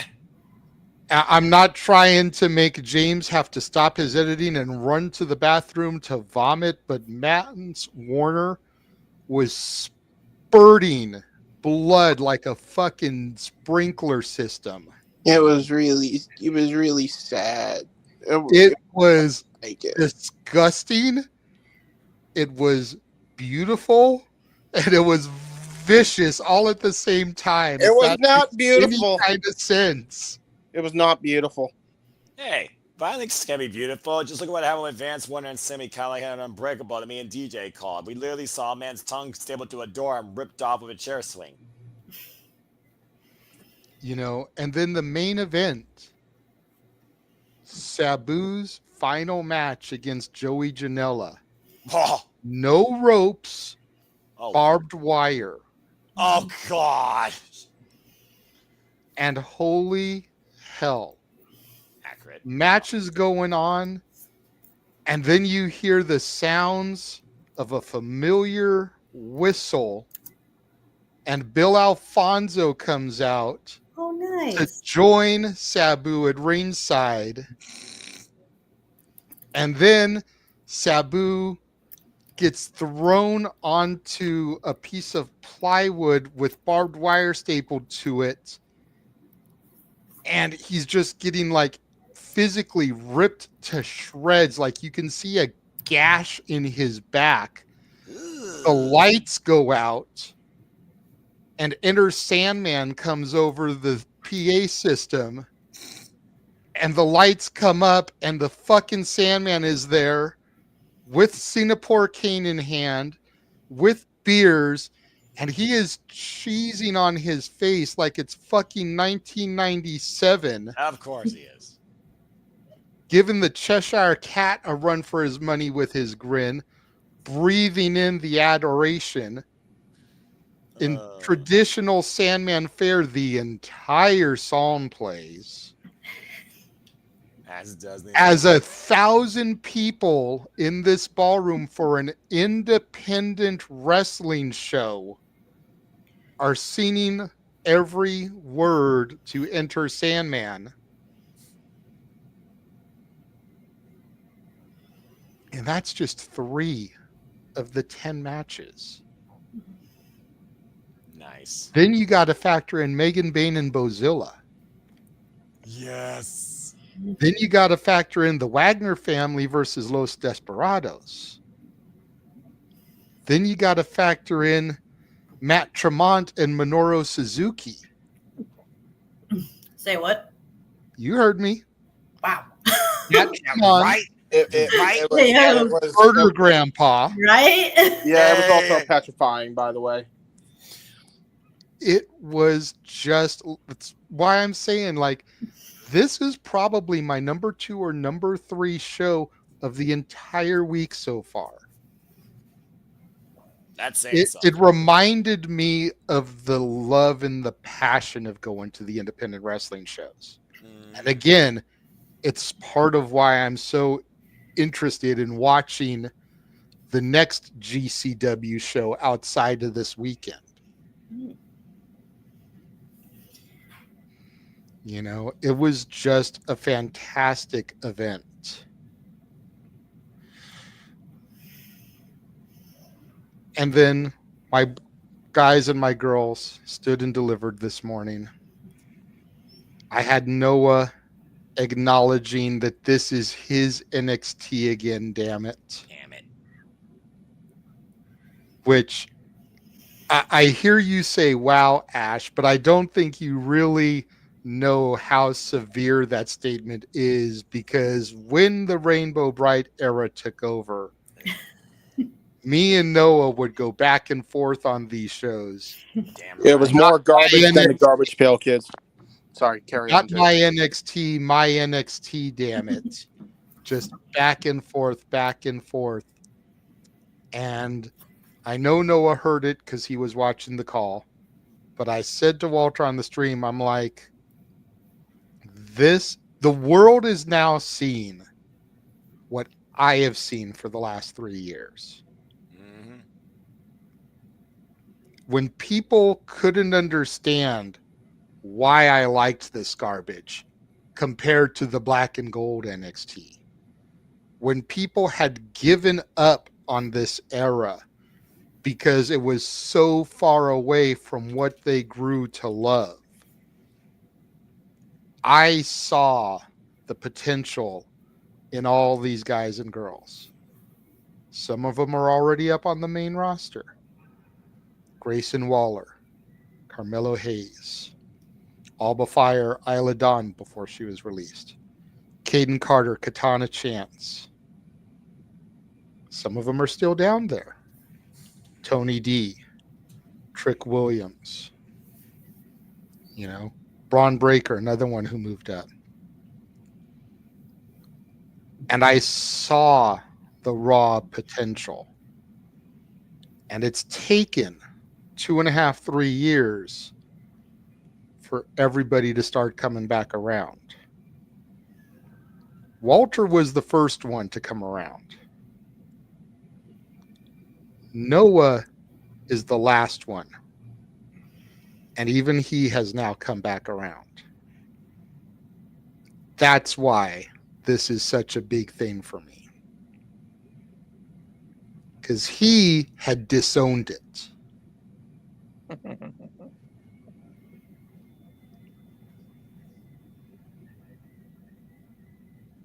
Yep. I love how he says, yeah, but underselling the severity of it. Because that's typical Noah. It's typical Noah to no self. Yes. You know, I mean, it's been a great few days. What are those two words, Noah? Remind me.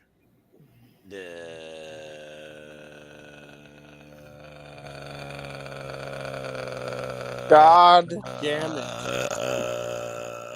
Oh, yeah, that's right. Professional wrestling talent. I was starting to look for the 2 hours later graphic. I thought he was going to right. I was thinking about it, but again, you already hear my voice, and I gotta get ready, of course, for church. So I'm gonna lay it down a little bit, but I had to get James a little bit for it because it's been a moment since I've done it. James, anything you want to add to the highlights before we move on to the big announcement that came at during the pre-show? I got chicken. You had me at the worst time. Don't choke on your chicken, James. Hey, oh. Never gonna get choking your chicken. Sorry. I said I'm choking on chicken, not jerking on chicken. I heard what I heard. Don't choke your chicken. Don't choke on your chicken. This sounds Chicken so Jackie. wrong. Yes, that's because it is, Noah. It was a dirty joke. Anyway, thank you. Hey, James, a bird in the mouth better than two in the hand, or some shit like that. Yeah, I'm with Walter and JJ on everything.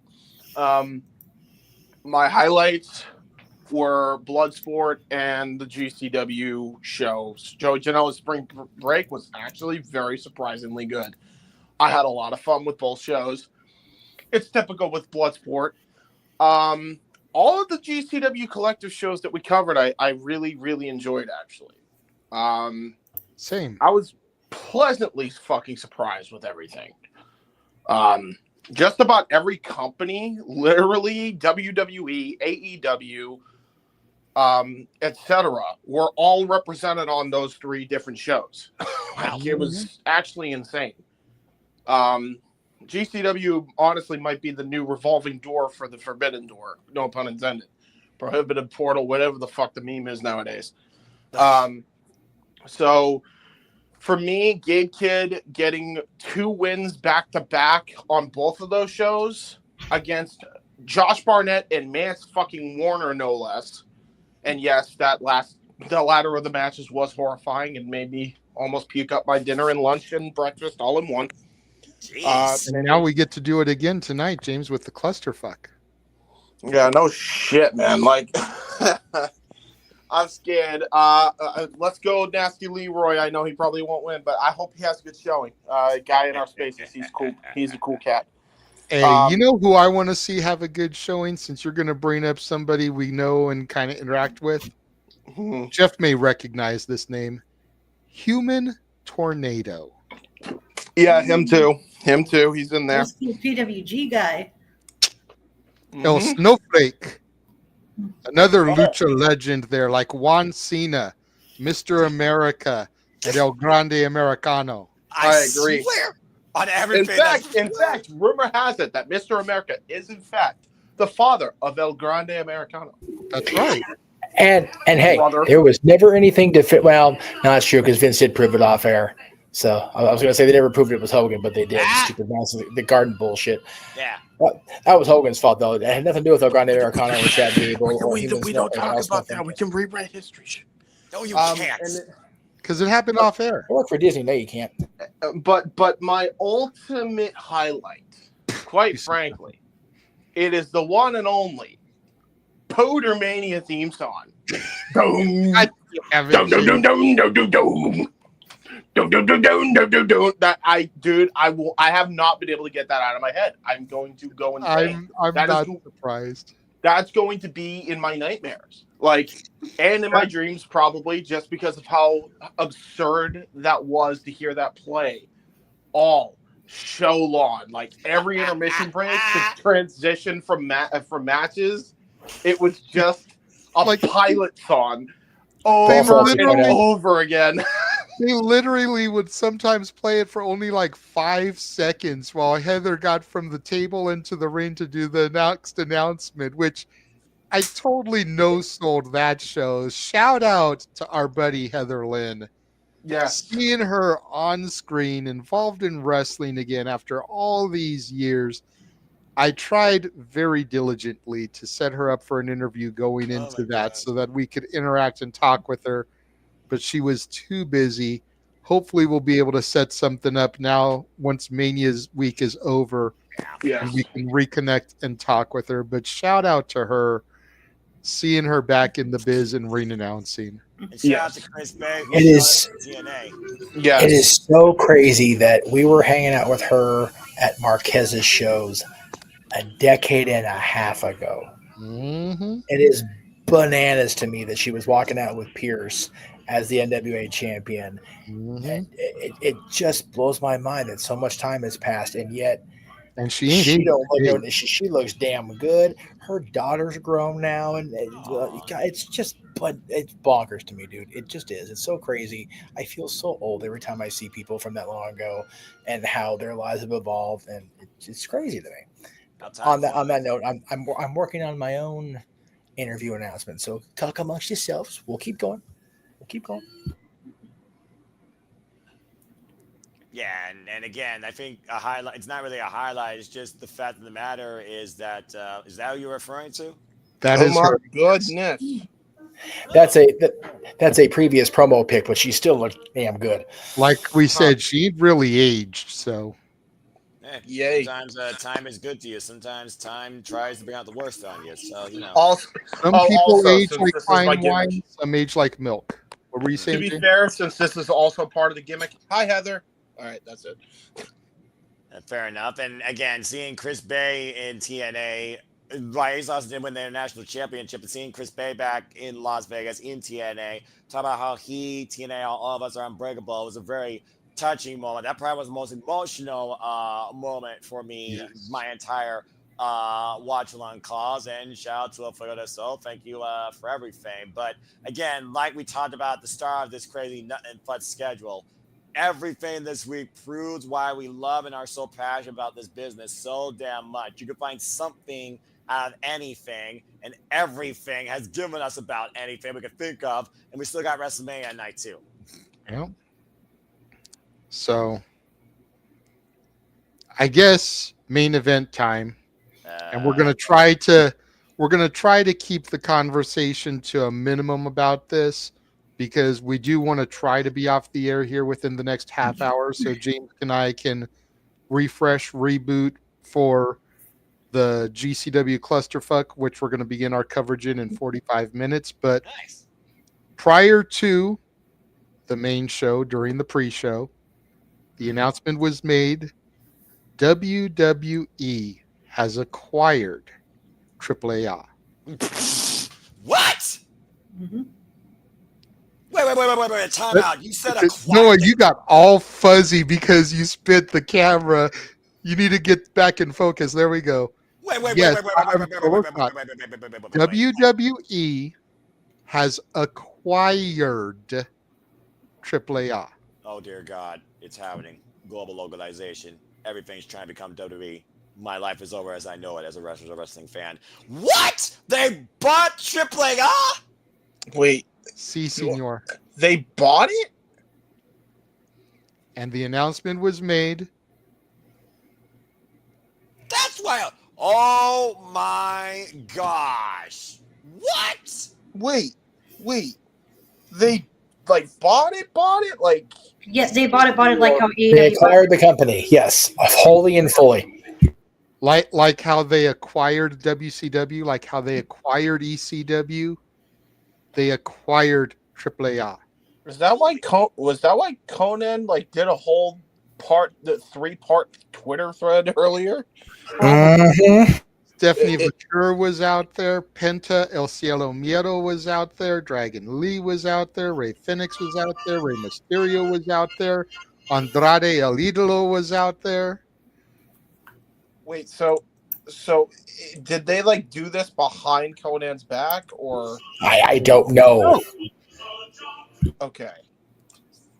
Wow. So that's why I thought a heel Devin King was just a WrestleMania spotlight attendance because of WrestleMania week.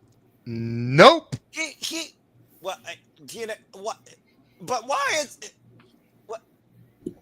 Well, while Noah was starting over himself, JJ, to be fair, most of Rey Mysterio was at the announcement. His leg is still back at the other arena from last night because he got fucked up again. That's fair. Has to have surgery for the 467th time on the same knee. Jesus Christ. Oh, at least Rey Fenix had a WrestleMania moment out of it.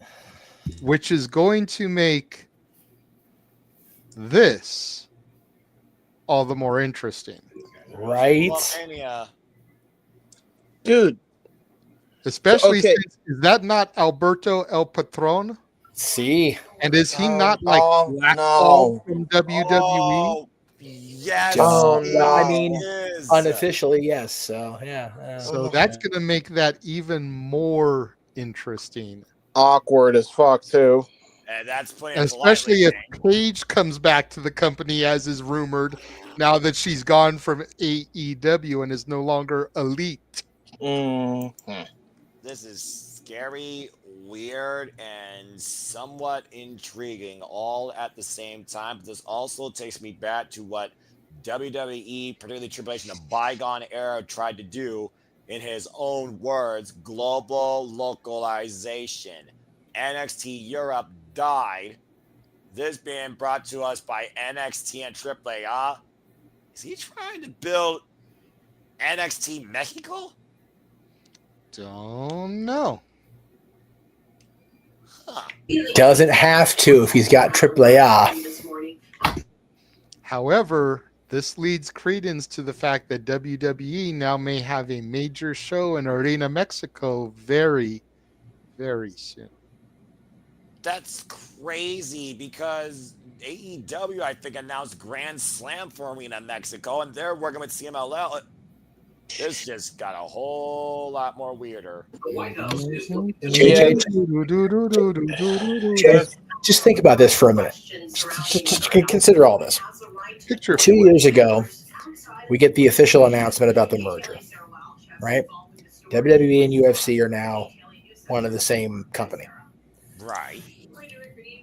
Last year and into this year, the official announcement of them partnering with TNA. So WWE partnered with UFC, working with TNA. Now AAA. I'm telling you this right now. Triple H sprouts mouse ears out of that bald head of his. Just throwing them out there. Oh boy. Because they're dizzying it, man. They're taking over the world, one entity, one franchise, one property at a time. We did it with Marvel, Lucasfilm, and all the other things, and now WWE's doing the exact same thing. It's crazy. I don't think I can live in a world that's just surrounded by WWE-centric content when it comes to professional wrestling. Well, I'm gonna feel about that. Well, but no, just think about this for a minute. You are the most fair-minded person I think I know when it comes to pro wrestling, because you do enjoy everything and you watch everything with a very clear perspective. Has the quality of TNA programming gone down in the last year? Or has it gone up? Significantly enough to where you're turned off by the product. How about that? No, it hasn't done that at all, actually. Or has it gone up? What? I said, or has their quality of the product gone up? I think it's about the same, honestly, because I've always just been a fan of TNA, because I've always considered it still the alternative, and I still do to this point. The fact that the women's division of NXT now is influenced with the Knockouts division does make me enjoy both products, a little bit more from a women's wrestling standpoint, but as a whole, it's still about the same. You got to remember, I've literally gone through every era of TNA, Impact Wrestling, in a different light, LOL. From Immortal to Pop to Destination America to Cornet Grand Slam to Santino Marella, 40 to where we are now with NXT TNA and the liaison, Adriana. Okay. That's fair enough. And Nicholas, thank you for pointing that out. I did not realize CMLL owned Arena Mexico, so they can't do a show there. Yeah. Though, you might want to take your caps lock off. You don't need Please don't yell. We're old and tired and want to go to bed. Or some of us do. Some of us have to work still because JJ and James are crazy. We did get a super chat from our second favorite username. 26.2 miles outside parts unknown. Will Lucha Underground be added to WWE streaming? Who knows? I don't know if an official acquisition has been made there. I knew that there were talks, but I don't know if an official library purchase has been made there. Yeah. Well, it would be interesting to see it happen because of the footage they'll get of Penta, El Cielo Miedo, Ray Phoenix, Chelsea Green, etc. And that was another one of the things that I really loved about the spring break thing that I forgot to point out, is that when they were doing the hype package for Janela Sabu, they used ECW footage. They used footage from One Night Stand Part 2. They used footage from WWE, CW, and Sabu. I'm wondering if a deal was reached, holding the first round of the ID tournament, access to the video library for that. Pretty safe bet there was. I had a thought, and then what was going to say. Right. It was probably about the Lucha Underground thing. It was. Thank you. AAA was the money behind the machine of Lucha Underground. So I'm pretty sure they own that footage. I don't know how much of a stake El Rey Network had in it, but I'm pretty sure AAA owns the footage. So if WWE has acquired AAA, then by proxy, they own the Lucha Underground footage now, so it might not be out of their own possibility. I mean, Which Rey Mysterio I didn't get to did see a lot of Lucha Underground stuff, so that'd be cool to see that. Yeah, it was tremendous. I mean, shoot, that was like what I kind of, wanted out of NXT before NXT existed, and maybe they exist at the same time. Actually, now that I think about it. But anyway, I mean, Rey Mysterio, he was also involved there for a little bit, and then of course started his own like promotion. I think a little brief moment, so it wouldn't surprise me, but still, this is crazy to say the least. All this freaking time we've been talking about Worlds Collide, NXT, Worlds Collide, NXT. Now it's AAA and NXT. And just think, and main roster. The main roster logo was on there too. If you look, don't look at the logos that I have in the corners, but if you look at the middle, AAA, WWE, NXT. So it's main roster too. That's why I put the Raw and SmackDown logos. Oh, okay. I think that logo was here just because the company bought AAA, so they basically own both entities, NXT and AAA. That was my guess. That was my assumption. But again, I am assuming, and I do. It's one of those things. There's a lot of good and bad with AAA. I know I very likely won't happen now, but AAA at one point, I was going to say, I had that thought in my head. They again, wrestling in Mexico is a whole other world, kids, and there's a lot of stuff that went down that not made aware of in this country because of just the way things are. It's the freaking Wild West out there, man. It's the great unknown plains down there. But also, they employ the R. Kelly philosophy of keeping it on the down low. No, for real, and that's mostly unfortunate for 99% of what goes on. I also will say this: if they were able to purchase something as big as AAA, which next to CMLL is the biggest thing in wrestling, and CMLL, of course, the oldest promotion in the world. I'm not going to try to downplay their importance; they are major. But a purchase of, say, Noah. Not Noah Foster. Please, Debbie, please don't buy Noah Foster. I need this man, and we need this man. Please don't buy that, Noah. But I am willing to take a job with creative, if you want to hire me, because we've been giving you guys fucking gold all week. For fucking real. But purchasing Noah, the Japanese promotion, is not a possibility now. I don't think New Japan and All Japan will sell to WWE, but again, never say never. Outright purchasing TNA, not a possibility. I kind of half joked that I can watch WWE or their partners every weeknight and get my wrestling fix. I don't have to worry about watching and wondering what AEW is going to throw at me and see what sticks to my face, sticks to the wall, sticks to Moxley's back, something. I can watch WWE and TNA and be happy, but now we've got now we got AAA and access to that. Like Noah's there and TNA is still there full time. It's still getting better and better a time to be a wrestling fan. And I know Noah voiced his, if WWE's taking over the world, I can't handle it. It looks like to me, based on the fact that the Peñas were there at WrestleMania, that they're going to stay autonomous. It's just the WWE logo will be over, Hunter will be overlooking things. A part of TKO Group Holdings, basically.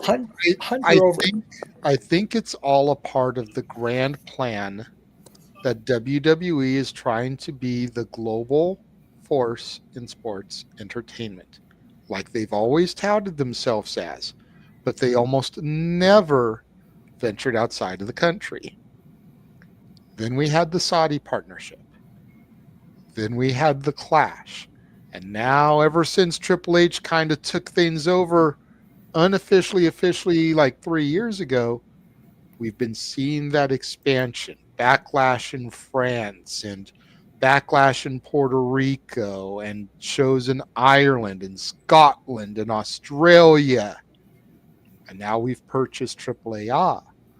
And now to Jeff's point, Pro Wrestling Noah could be something that we add. So now we've acquired a Mexican territory and a Japanese territory. And we've sat here talking about, with all of this global reach that WWE's done, the two big things that they still need to do is a huge show in Japan and a huge show in Mexico. And with the partnership with Noah and Nakamura and Styles and those guys going over there these last few years, and now the acquisition of AAA, it's right there on the buffet table. It's not a matter of if, it's a matter of when. No, I agree with that. May I go next? Only because I don't know what time we got to go on the air.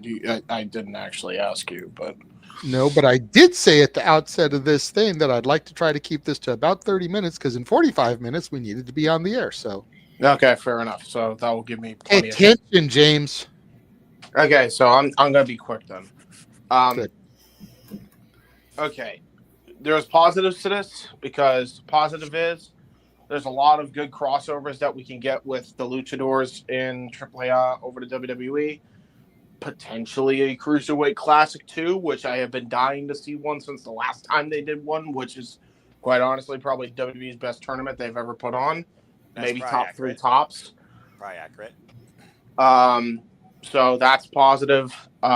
Those guys are going to get a lot more exposure. However, the negatives of that are, what Noah kind of said, monopolization a little bit, WWE-centric stuff. Poor Angel Garza and Humberto, especially Angel Garza, not going to be utilized even more so, and other Latino talent that hardly get utilized as much as they should. Not exactly doing so hot. The worry, I don't know which way this could go either way. We have to bring it up. This is the main point I wanted to bring up. Somebody mentioned that CMLL, AEW, and they're doing a super card in Arena, Mexico. WWE venturing in with a deal with AAA. This is going to make the tribalism war shit turn problematic because now you're getting, let's call it what it is, the cartel involved, because the cartel very much owns the wrestling business down in Mexico. You can look it up yourself if you don't believe me. This is fundamental fact. And they own a lot of businesses in Mexico. And it's been that way for a long fucking time. And there's been a lot of problems there. That is a lot of messy territory to get involved in. I'm just saying, WWE and AEW now both need to be wary of this now that they're kind of involved in a war that has spurred on for decades, even past the WWE versus Turner wars that have happened over the decades. Like, this goes beyond that now. So I say to WWE and AEW, keep a fucking eye out because you need to make sure you have, especially to Tony, he needs to make sure, like, no snakes are stabbing him in the back. Hunter, I think, can deal with it, but still, I don't know. Like, that Sleep that would with scare the one fuck out eye of me if I was in that open. position. So, not to be negative, Nancy, but that is a very real concern. And I feel like since this is official, it'd be irresponsible not to bring up, really.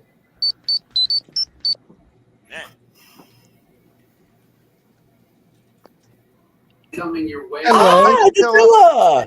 That makes a lot of sense. Hey, everybody. I know I've been MIA. Sorry. Been a lot Don't be. going on. It's okay. Some of us understand why. Yeah. First off, James, happy Autism Awareness Month. Oh, thank you. You're welcome. Is it? Oh, yeah. Is it still that? Yeah, it's April. Oh, yeah. Of course. If it's of an course autism they have awareness autism month, awareness on the it's freaking really day a whole on the month, month but, you know. where we have April Fool's Day. Yeah. No comment. You can't write this shit, man. Anyway, continue. Sorry. I know. I thought you guys were still live, and I was like, okay, I'm not late. No, but we are only going to be on for about another 10 minutes or so because James and I have a watch along that we've got to get to in about 25 minutes. So Yeah, no we're worries. talking about the AAA topic. I know you wanted to bring it up in the chat room earlier. Mhm. I had to kind of very harshly, and I apologize for my harshness, but I did already address the room there. I apologize for shutting you down the way I did. And we got one more popping in now. Jesus, starting to wind down and everyone's coming. James and I may have to bounce, Noah, and leave you to run the room. What? Oh, Jesus. You've got producers access.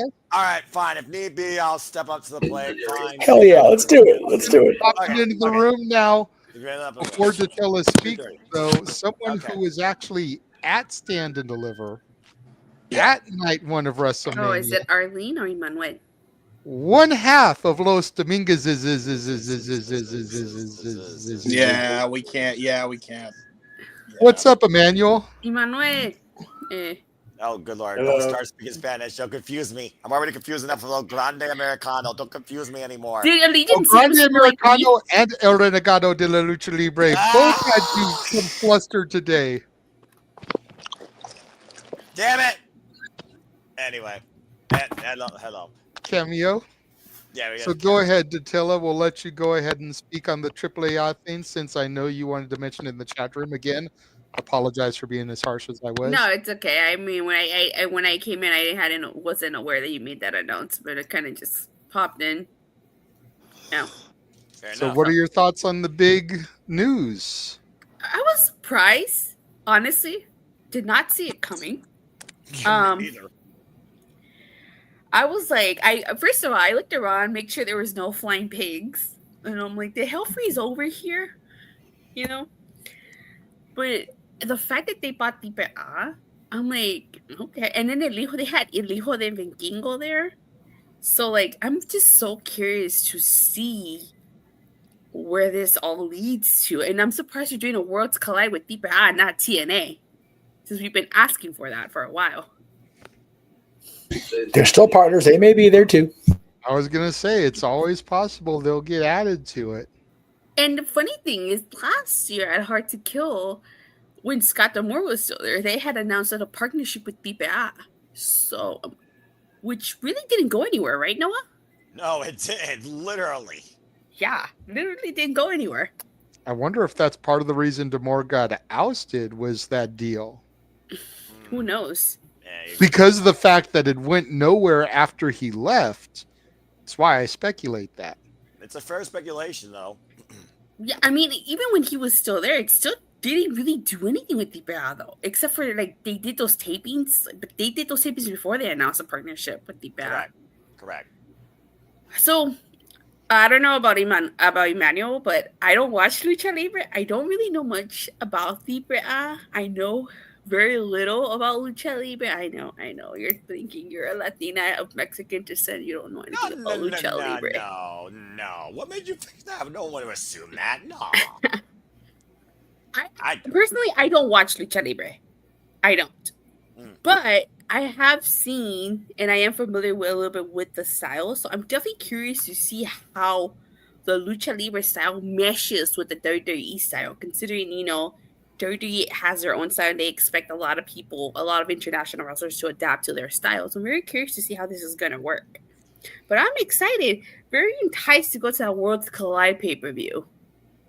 Yeah, I agree. I'm also curious to see how the styles are going to come together because the biggest difference that I know is the traditional wrestling style, the traditional American WWE, AEW, you work the left, and Lucha Libre works the right. So you've got to have people that know enough about Lucha that can flip and work both, or you've got to use the luchadors that you've already got under contract, your Pentas, your Phoenixes, your Dragon Lees, your, Cruz del Toros, Joaquin Wilds, Angel and Humberto. These guys who know the lucha style and can easily transition, or you've got to get your Creeds, your Gables, your El Grande Americanos, and these guys who have the amateur background that can adapt easy to a different style, that it comes natural to them. Yeah, and like Nicholas pointed out in the chat, I mean, AEW announced Grand Slam Mexico for June, and now that we're getting this announcement that they already acquired the TPA, I don't think that's a coincidence here.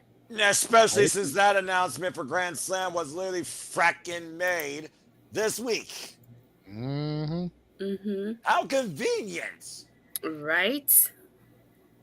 My announcement was bigger. Agreed, Jeff. Agreed. You know, and they're doing a partnership, and they're just doing a show with CMML. Mm-hmm. Just one show. So again, I'm very curious to see what exactly they're doing. They're doing with this partnership, and the fact that Worlds Collide in Los Angeles, which has a huge Latino population, and a lot of people here are familiar with the lucha libre. I think it's a great setting. Agreed. Agreed. Fair. It's fair. You know, I think it would be a missed opportunity to not include some of their main roster people, like you said, like Penta, Rey Phoenix, Rey Mysterio, Dragon Lee, you know, Chad Gable, El Grande Americano. Hey, they're two different people. Put some respect. God. Noah, you shut it. You were proven wrong today. Right, just like Curry Man and Christopher Daniels are two different people, and just like El Generico and Sami Zayn are two different people. Okay. Have you ever seen both of them in the same place at the same time? No, I have not. Okay, then. I have seen And you probably never will. Americano and Chad Gable at the same place at the same time. There's an easy explanation for that.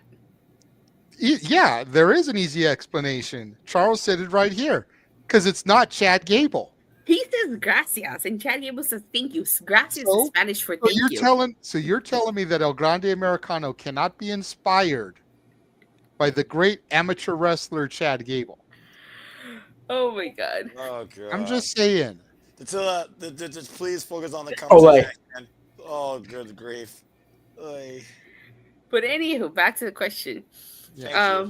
I feel like it would be a missed opportunity to not include anybody from the main roster if you just strictly do to NXT. I'm not familiar with NXT, but I feel like people like Javon Evans would probably make a great match with somebody, or against El Hijo de Vikingo. I think that would be a great match. Well, you've also got Axiom Frazier down there. Axiom, yeah, Frazier. So you know, but the fact that pretty much everybody from WWE that was on that stage was main roster, exception of Stephanie Vaquer, I think is very telling at the fact that main roster is going to be involved in this. Mm-hmm. And Stephanie Vaquer, correct me if I'm wrong, came from CMLL, not AAA. So it was kind of odd that she was up there anyways, since she was scouted and drafted from the rival Mexican promotion. Well, but also the people that run AAA, it was mentioned in the chat room, were the ones that basically got her, the person she was accusing of all that stuff, out of jail. So, like I said, it's a very complicated thing that's happening. Yes. Much like Triple H speaking about Vince last night was complicated. But anyway. No, you know what, though? Correct me if I'm wrong. Masterfully.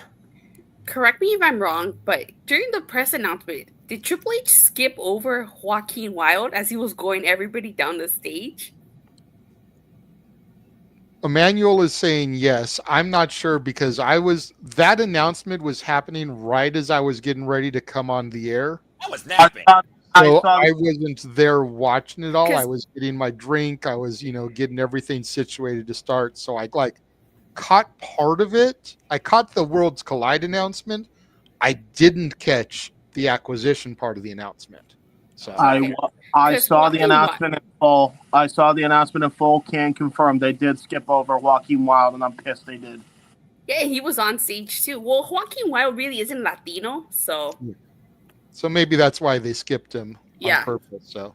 Yeah, and Nicholas also brings up a good point. Alberto Del Rio is the current TPA Mega Campeón.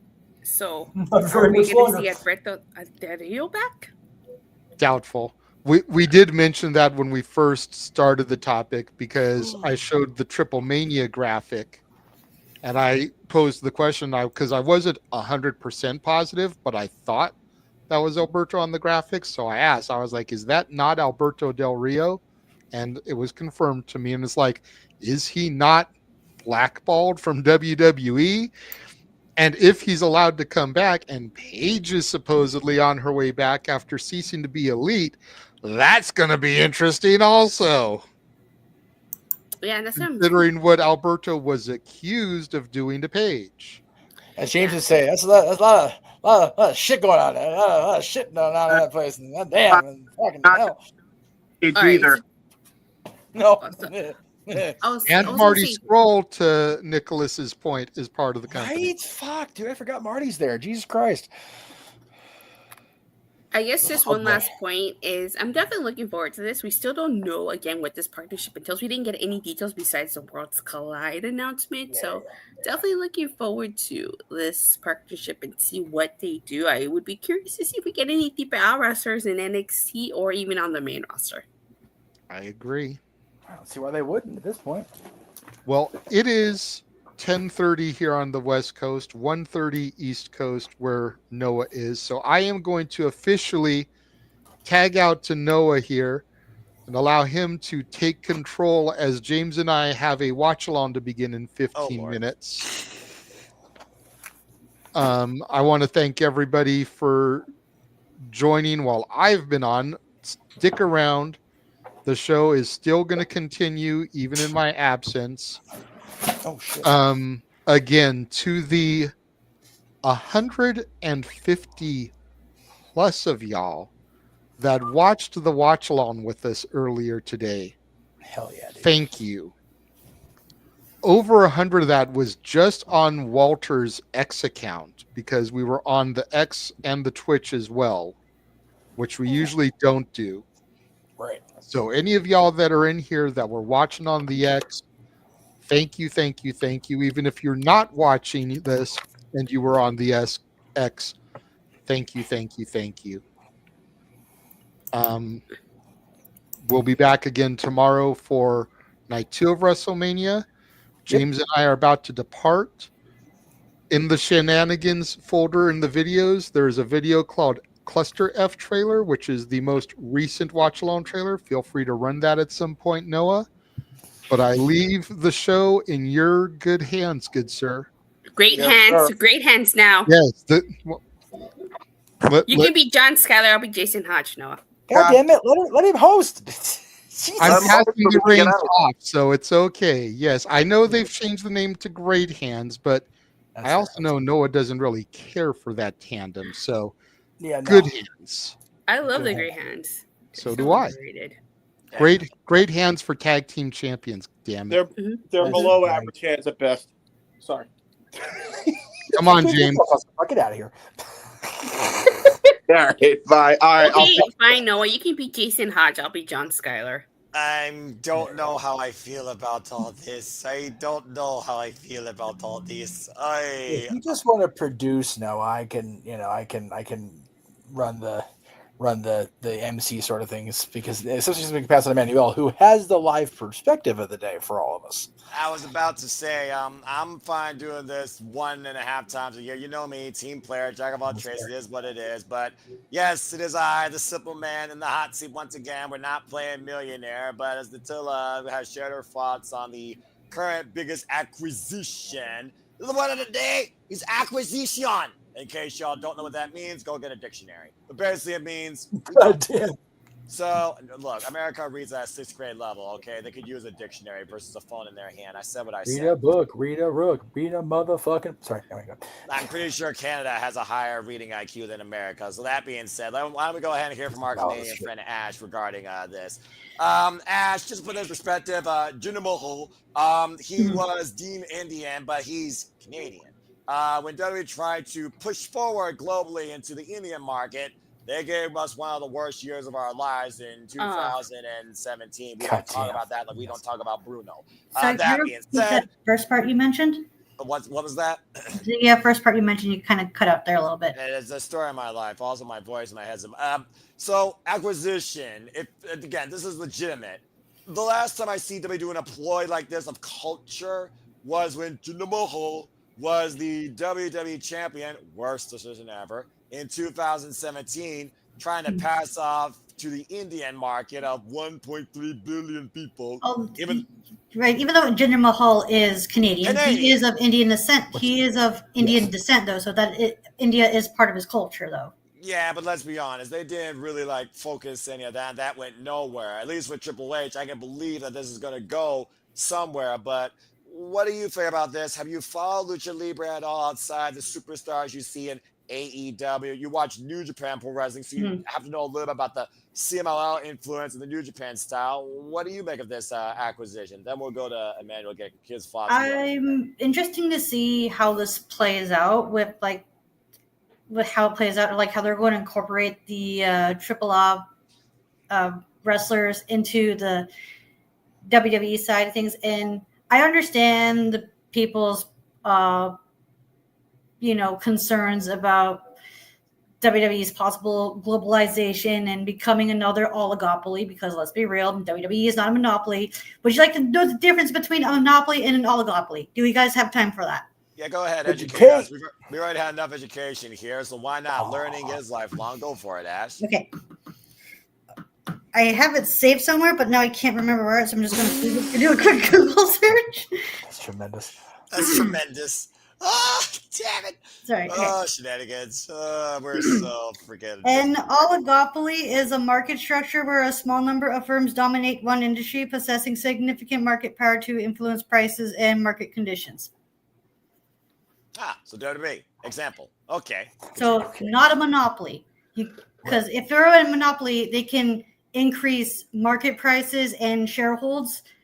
WWE can't do that because they fall under the entertainment business. Right. You can't monopolize an entertainment business because with the pricing and whatnot. This is stuff I learned when I went to the business school to become an accountant, bookkeeper, and all that good shit. Fair enough. Sorry. Not copyright. Anyway, continue. You have anything else to add? So I'm seeing how well this partnership goes because I understand people's worry about that because they acquired Triple A, they'll probably do the same with TNA, and I get that because that's what happened back in 2001 when they became an oligopoly, because you can't be a monopoly when a bunch of other pro wrestling companies still exist and they fall under the fucking umbrella of entertainment. Yeah. Sorry, it just gets so mad when WWE gets called a monopoly, because by definition they're not a monopoly. There's something bigger and maybe something much more dangerous, but continue. Okay. Marketing 101, folks. So yeah, I understand people's concerns about how this acquisitions go and how it's going to affect their partnership with TNA, but right now it's just best that we play it by ear, that we see how this goes, because the WWE, it seems like WWE right now are able to play ball with other companies without making it seem like they're trying to take over.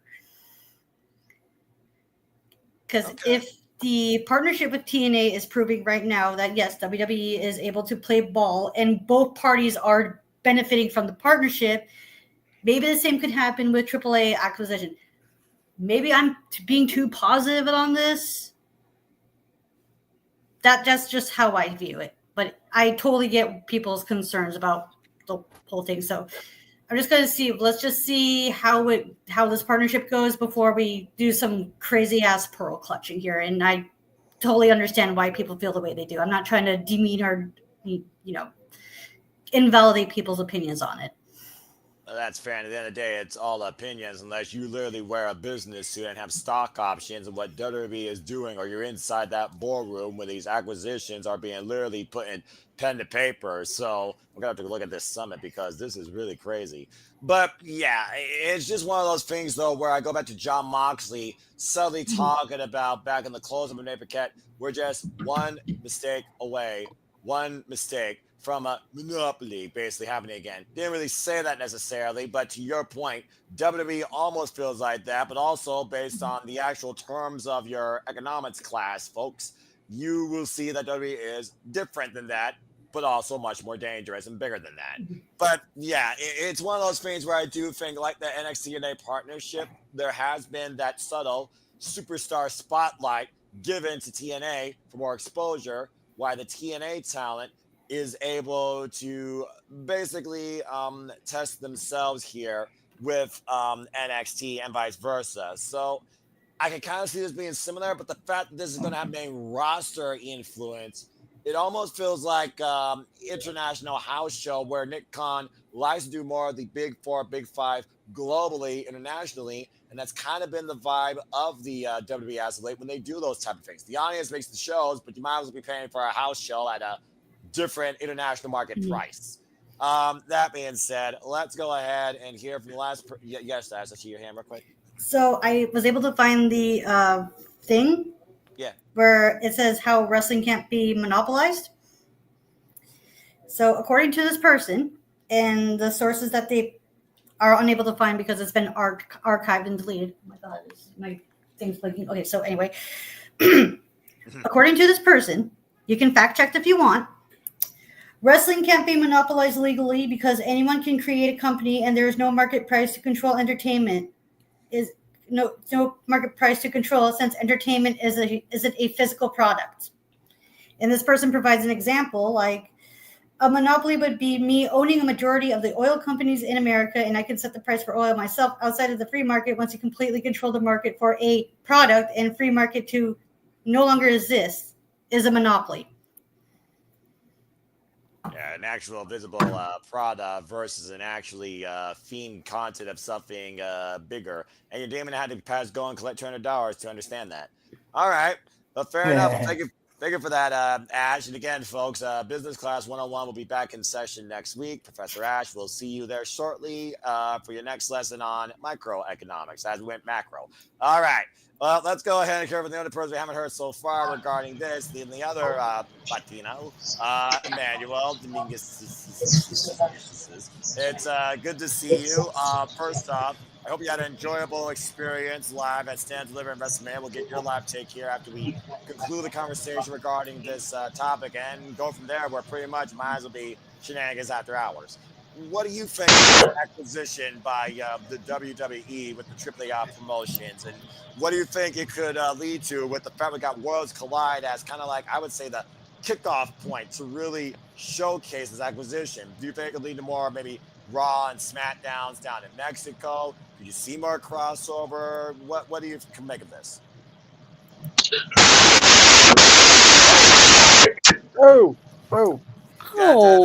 Yeah, we can't hear you. All we hear is bunch of static over here, man.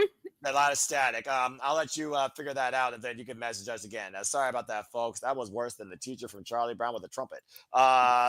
He's saying it's because the internet at the hotel is why. Oh, okay, yeah. The hotel internet always sucks. You can take it from me, and he's in Las Vegas, so you know the internet's bad there because everyone's there. All right. Well.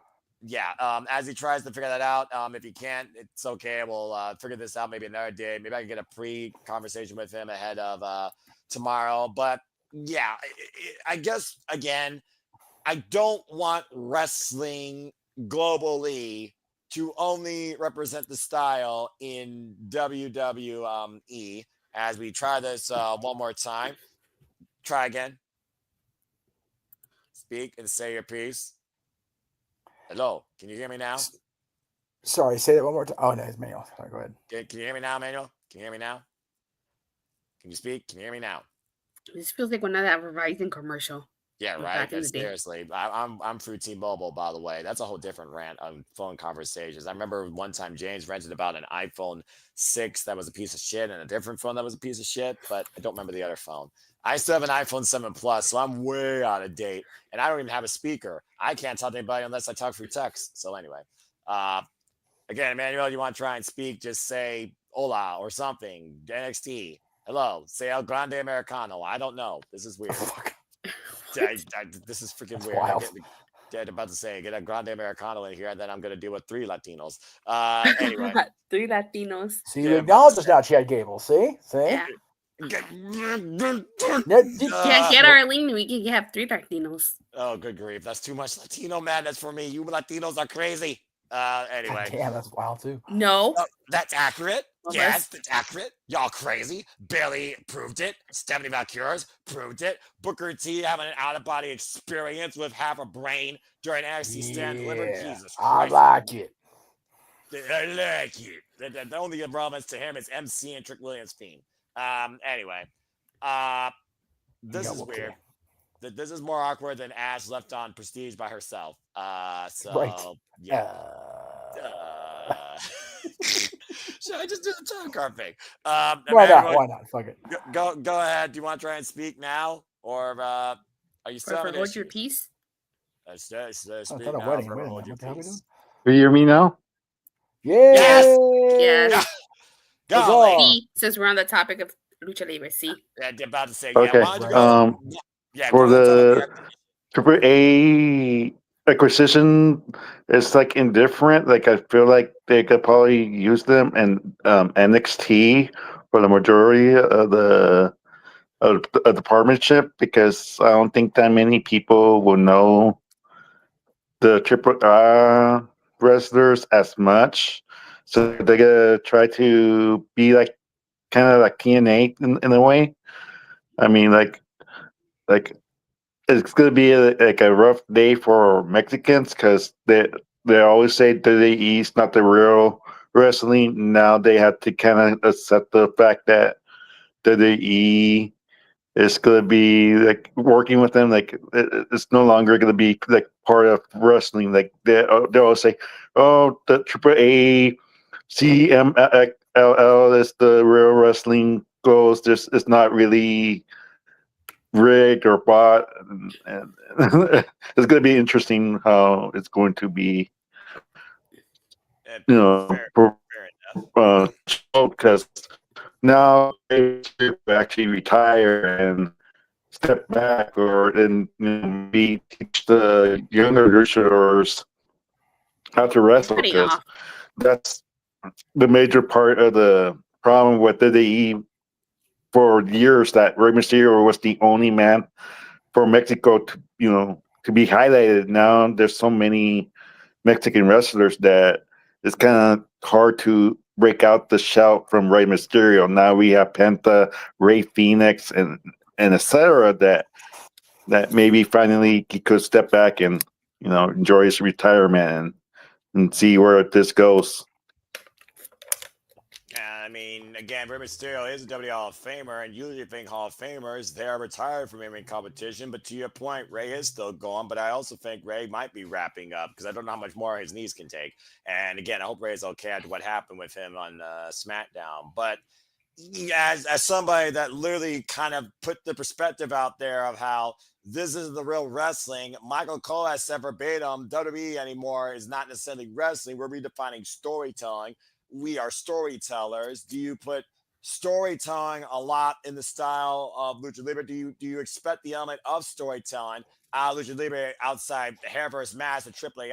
And as somebody that's only watched a few Triple Mania highlights, I mean, I've seen Tyler Valkyrie, Kenny Omega, Alberto Patron, El Hijo del Vikingo. I've seen a little bit of AAA, but I've probably seen more CMLL, because, again, New Japan Pro Wrestling, the Fantastica Mania Tour, you know this, Ash, is literally defined by CMLL when you got the likes of Tetsuya Naito, Bushi, Templaro, Sobrano Jr., Mystico headlining that. And, of course, the CML relationship with AEW and the Hiromu Takahashi, thank you, Ticking Time Bomb. It's one of those things where I do think there will be still a conflict, because to James' point, why he's crazy, Mexico is a bit of its own battleground. How ironic, with Battleground coming up for NXT.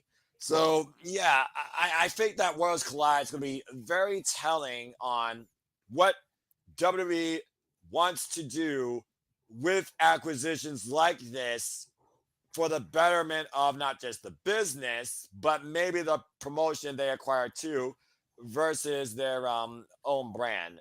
So it's one of those things where, again, I'm wondering what's going to happen, but again, don't judge a book by its cover. We just started. They signed the agreement. Let's see what it showcases. That's all you can do at this point, right? All right. Well, that being said, yes, Jeff, I see your hand. What's up, brother? When you get a second, check your Facebook inbox and upload the image I sent you. You're the only one that knows about this so far, just so you know. Okie dokie. I will be sure to do that. Okay. I be sure to do. I do. Thank you. No problem. That being said, again, this is Shenanigans After Dark. I have no idea what's next, so I think I'm going to give everybody a break to grab a drink, grab a snack, take a liaki, as the Renegade says, and we'll see you all after this. So in the meantime, check out this clusterfuck of a trailer with the madness coming ahead for all fans at Super Reliable Studios. And we'll be right back. And now for a taste of things to come.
And welcome back here to your Saturday Shenanigans, now on the East Coast, the Sunday morning Shenanigans, also known as Saturday Shenanigans After Dark. I am your impromptu host, Noel Foster. As that trailer just showed you once again, we are Nothing Fuss. We've been covering everything here during WrestleMania week, but truly in and out of the Superchatted Studios 7 days a week for any company. We love to cover, define our passion, reactions, analysis for all the wrestling. Now, Damn it. Damn it, indeed. Thank you. That being said, of course, you saw shortly what's coming up next. We'll be back, of course, for WrestleMania Night 2. Shout out to JJ Williams and James Hebert that are covering literally GCW. Close, but let's go grab it, but it's whatever. And of course, we'll be back here tomorrow, literally on West Coast. Tomorrow night here covering WrestleMania Night 2. And after that, you also have something particularly ahead for you, and you sent me something. Would you like to disclose anything further on that? I did. I will. So don't.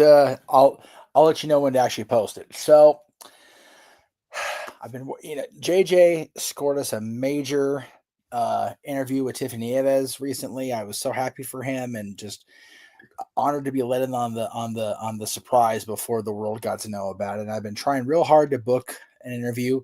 I miss doing interviews, man. That was my bread and butter for so many years on the old XMV show, and even when I got into doing talk wrestling, I was doing interviews every now and again. And I remember you telling me the stories about that, of course. it was just one of those, like, I really didn't. I've interviewed almost everybody I wanted to interview, and I've had a few different multiple repeats. But I felt with what's happening now in this person's world, in the world of wrestling and where they inhabit, I figured now was the perfect time. We don't have a specific date this week nailed down, but we are tentatively going to get together this week, be it over video screen or even if I head down to the OC to converse with this person in person. I'm hoping that by the time I feel this person is going to reach the pinnacle of their profession, that I will have the interview with them posted across all our socials at some point this week. It is very likely that I will have once again had an interaction with the future, the coolest wrestler alive, the king of TNA, and by God, your next TNA world champion, Frankie Kazarian and Jeff Meacham back together on screen again in the next week. I'm hoping for it. I'm praying for it. We have said we're going to make it happen. Go for it, Noah. Put it up there. This is just some of the stuff we've done over the years. Like we got the Jericho Cruise, PWG champion, the Talk Wrestling Anniversary, EWF Hall of Famer, multiple-time TNA champion, champion all around the world, champion of defying a haircut in WWE. Let's not forget that beautiful moment. But this man is on the cusp. And with Joe, you can take it down, I know. With Joe Hendry going into Rebellion injured, I am of the firm belief that Frankie Kazarian will finally ascend to the mountaintop and claim what has always been his, the top of TNA. So sometime between now and next Sunday, hoping to get together with Frankie Kazarian in an interview capacity. And then, like I've been trying to tell her the last couple of days, I am trying so damn hard to find a way to get into the Galen Center on Sunday next week. It's just money's a bitch, timing's a bitch, with everything going on at home. So I am hopeful to be at least at USC to help our friend, my friend, celebrate a world championship win I think is inevitable. But either way, Frank and I are getting together in the next week. Well, that's quite a story Very right excited. there, Jeff. And of course, you will be, going to Rebellion to witness this and much more. Of That's course, the plan. Yeah, of course, again, plans that to change and cars to change, but we know right now we got a triple main event, Ultimate X with Moose defending the championship. We, of course, know Heel of King will be part of that amongst a series of others. We also, of course, have Monster Slammers defending the TNA Knockouts World Championship against Tessa Blanchard. And we also, of course, you talk about that triple threat because not only do we have to worry about Joe Hendry, of course, and the condition of his arm, we have to worry about Eagle. All Eagle Ethan Page also challenging. Why your boy Kazarian has also called his shot. Not to mention the TNA National Tournament on the line along a bunch of plethora of other matches. And of course, folks, we'll be covering that in some other studios, and we'll be doing some predicting 10:30 p.m. Eastern Standard Time Thursday night for that. Stay tuned out for more on that. All right, well, Emmanuel's got Chase U, and again, as I said, we've kind of covered all the topics, and damn it, again, Fia Hell, tremendous comeback performance, but I'm so She glad did so good this morning. I'm so proud of her. Yeah, right, and Fia Hell, young, she has so much of a bright, Nikita and I has so much of a bright future ahead of her. Tatilla, I see you have 2 fingers up, so it sounds like you have 2 thoughts, as right now, chat, it's kind of on you, Karis, but kind of, again, after dark, open forum, so we'll see how deep this goes. So if you want to dictate the conversation, PayPal or Super Chat, as simple as that. Tell them what you got to say real quick before I give it to Manuel so we can get his live experience and maybe go from there. So speaking of Rebellion, first off, I think Joe Henry's injury is kind of kayfabe because what did he say? A third grade motor rotator cuff. Rotator cuff? Yeah, homie would have been in a sling if it was legit. I think they're trying to downplay it because they don't want people to assume what I'm assuming. I'm of the firm belief that if he was, I think he's hurt, not injured, as we say in hockey and other sports. Like, he's definitely working hurt. If he was injured, they would have, especially with wrestling the way it is now compared to how it was in the barbaric dark ages, they would have sat his ass. They would have totally sat. If he was injured to that degree, they would have sat him and just had a vacancy. But I honestly think 2 things. One, they wanted him to finish out the reign in the ring. I think what'll happen is they'll have Ethan or Frankie take him out early in the match, and then it'll just be a one-on-one for the gist of it, and then he'll come in to try to save face, and then he still won't eat the fall, though. I think Ethan will eat the fall, and then that way that saves Joe Hendry's face, and it saves him being strongest champion. Now that you mentioned that would make sense that if he is hurt, like you said, maybe not injured, but hurt. Right. Because I feel like this was originally supposed to be just Joe Henry and Ethan Page, with Frankie possibly cashing in at the end. Yes. Mm-hmm. But the fact that it is a triple threat, now it kind of makes sense because it would be that he's hurt, and to take some of the match away from Joe, you need a third person. Right. Because like you said, they could easily take Joe out of the equation.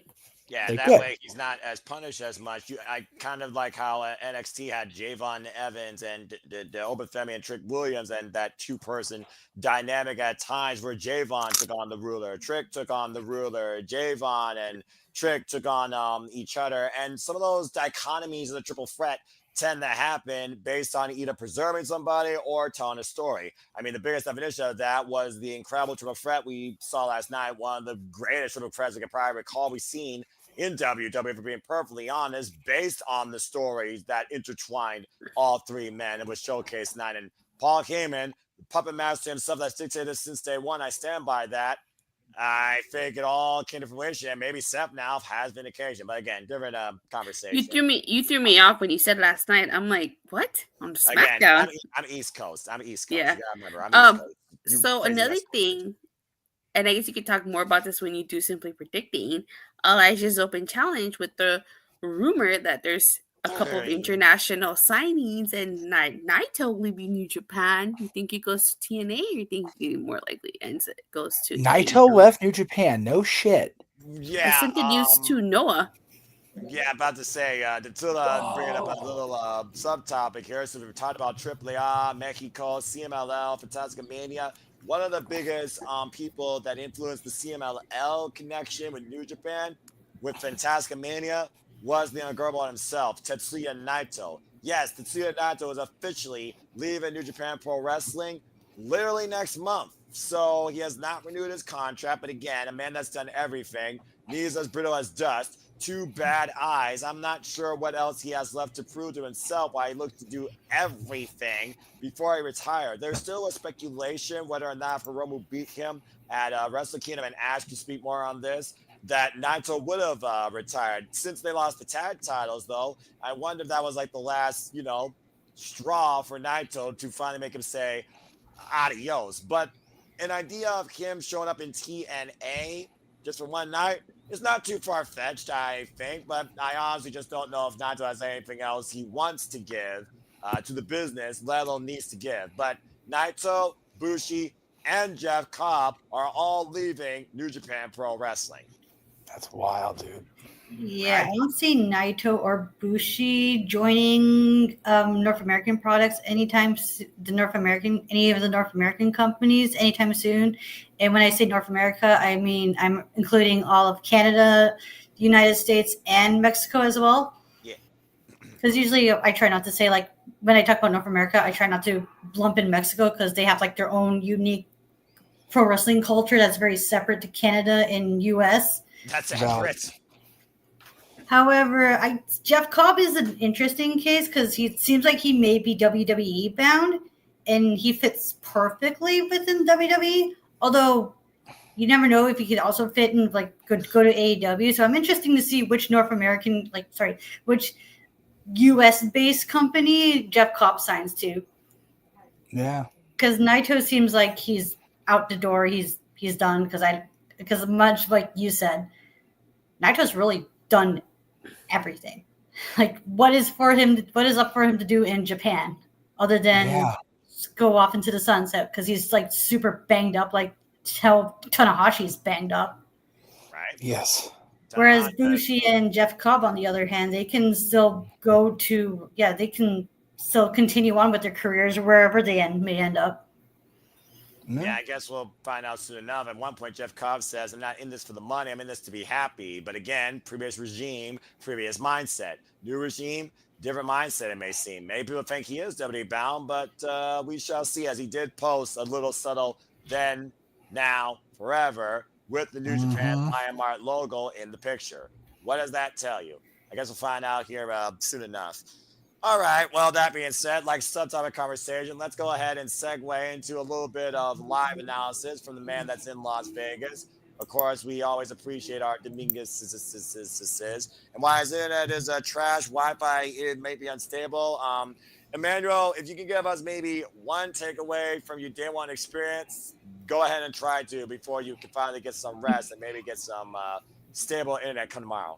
If you have anything to say, please speak to my Yeah, because like my internet's right now not working well, so my experience is pretty fun. Like being stand and deliver was the most active for the crowd per se.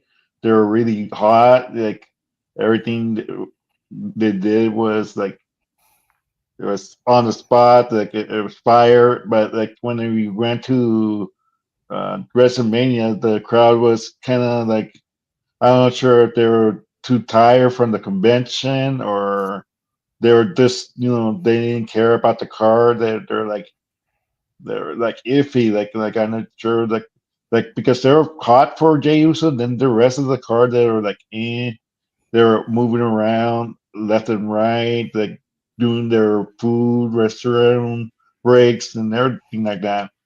For me, I feel sorry for Ray Phoenix for like because of his loss against the Gran Americano. Like even though like I cheer for a Gran Americano, like I like the gimmick and everything like that, but for him to lose at WrestleMania and in that kind of fashion is kind of like maybe not everything Triple H plans, booking wise is the right call because I feel like Ray Phoenix needed it more than Chad Gable at this point. The Charlotte match, but He didn't fight Chad Gable. no, I know. I just no, I get it right now. I don't want to. I fuck it up. I messed up his internet form by being an asshole. Sorry. It's not. Yeah, they got Yeah. going. I ruined it. I'm an Like asshole. I don't want to be yeah, because I know it's not Chad Gable because we saw video proof, but I don't want to get no riled up right now and try to quick thoughts. Yeah, so it's like too late then night to make him mad. Anyways, Charlotte versus Tiffany was the right call. Tiffany deserved that win. Poor Charlotte, like no, like the crowd did not care for her at all. Like I thought it would be more 50-50, like let's go Charlotte, let's go Tiffany, but no, it was all pro Tiffany all the way. Like Charlotte, like at least did the job and did the right thing and giving this young lady the boost that she needs to boost the division and boost the future of the women's division. Like the Roman Reigns, Seth Rollins, and CM Punk stole the night for WrestleMania night because I think that's where they were waiting for the crowd, for Roman Reigns to come out and CM Punk to come out and first CM Punk was going to win because of his intro of the burning light theme song. Like oh my god, I think they're gonna pull the trigger, but that didn't happen, and like it was one of those things. Like I stand deliberately stole the pay-per-view today. Like a lot of unexpected things happened. Like, a lot of people were pissed at the underboss, and then they're actually saying "f you" to Stacks, and and I was like, I'll fuck the family. That's what Stack said.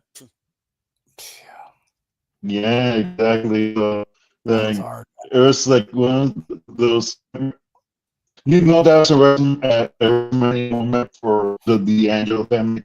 You know that whatever this next the D'Angelo family where this takes us is going to be interesting.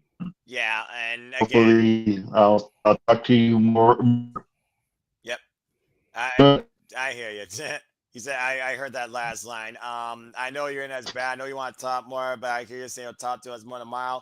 It's all good, brother. Appreciate you. You and Arlene get some rest and thoroughly enjoy WrestleMania night too. I hope that you have a wonderful time. And again, thank you so much. Again, please follow the Dominguez Sisters folks on the social medias. And again, what? Yeah, you're about out there. One last thing, group. Go ahead. One last thing. Yeah, okay. I'll speak quick. Right now, I gotta wake up early in the morning for more broadcast sessions and pull off Stone Cold, Joe Hendry, and I'm not sure who else we're gonna do, but we're gonna try to. Gotcha. And his internet's like, eat up, I'm gonna die. And the phone said, beep. I wonder if anybody's even going to remember night 2 of WrestleMania. It is 420, and there's a lot of, shops on the strip. So, Well, there's a lot of confusion. I feel like for this night, so I do think that night 2 is going to surprise us, but again, I think it's going to still give us a different outlook towards the entire weekend. And again, good night, Manuel Dominguez. Appreciate you. Get some rest, brother. And anytime, man. Thanks for stopping by. Again, be safe in Las Vegas. Be safe on 420, and may Allegiance Stadium not smell and reek of weed. All right. Well, that being said, folks, that was the Dominguez Says. That kind of wraps up everything here. Good time, as we're still shorter than a SmackDown that was absolutely unnecessary long for 3 hours. So unless anyone else has a topic of conversation, I think we're about ready to hit the millionaire horn and call this thing to a close here. I'm not even a millionaire yet, though. Right. You're still muted, Jeff, unless you're trying to say something. I don't know if you're trying to say something or not. He'll raise his hand. Oh, all right. Well. And then there was 3. Yeah, or whatever. Oh, Avatar, sorry. man. Hello. Alarm. Hello. Whoop, hang on. Can't hear you guys. Give me a second. Okay. No worries. So I know it's kind of last minute, Make sure you kick me out of there too. Going on in my life. I mean, as far as the headset too. Oh, With log a lot out. of these- You mean disconnect? I do. I'm just saying. Going to Rebellion as well. Right. You might meet Jeff once again, like you all met at the fabulous forum. So again, you might witness history being made. So I hope that you and Jeff have a safe time in LA, the city of angels, where devils also arrive at times too. So we'll see what happens there with that. Again, we'll be covering Rebellion literally next weekend, and I'll be back here on the call, some voice or not, with JJ Williams for WrestleMania Night 2, and Jeff will be joining us for the main event. For those that did not hear the opening announcement, let's see actually if he gets his eye on order. Jeff, can you hear us? I can. Can you guys hear me? Loud and clear. Sorry about that. Dylan needed his computer back, and he thought I was going to need it tonight, not tomorrow. So like, no, I need it tomorrow. I'm going to be on the road tomorrow. But yeah, thanks to 3 wonderful women in my life, my mother, my coworker Karina, and my best friend Marissa, I will be on the call for Cody Rhodes defending against John Cena tomorrow. I'm so excited.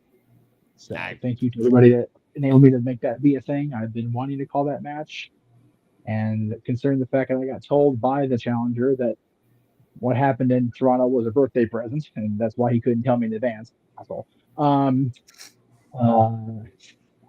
very much looking forward to tomorrow and whatever happens afterwards. So yeah, I'm looking forward to that. Hopefully looking forward to getting to Rebellion, but I will be talking with your next TNA World Champion, Frankie Kazarian, in the next week. So be on the lookout for that when it happens, when it drops, whenever it does. And yeah, just do as the man in the upper left says, folks. Enjoy life, enjoy professional wrestling, cherish your families tomorrow if you're getting together with them. It is one of the holiest days of the year. So if you celebrate it, happy Easter. If you celebrate other things, happy 420. If you're a wrestling fan, happy WrestleMania Sunday. If you celebrate all 3, go to bed, motherfucker. You're going to be tired tomorrow.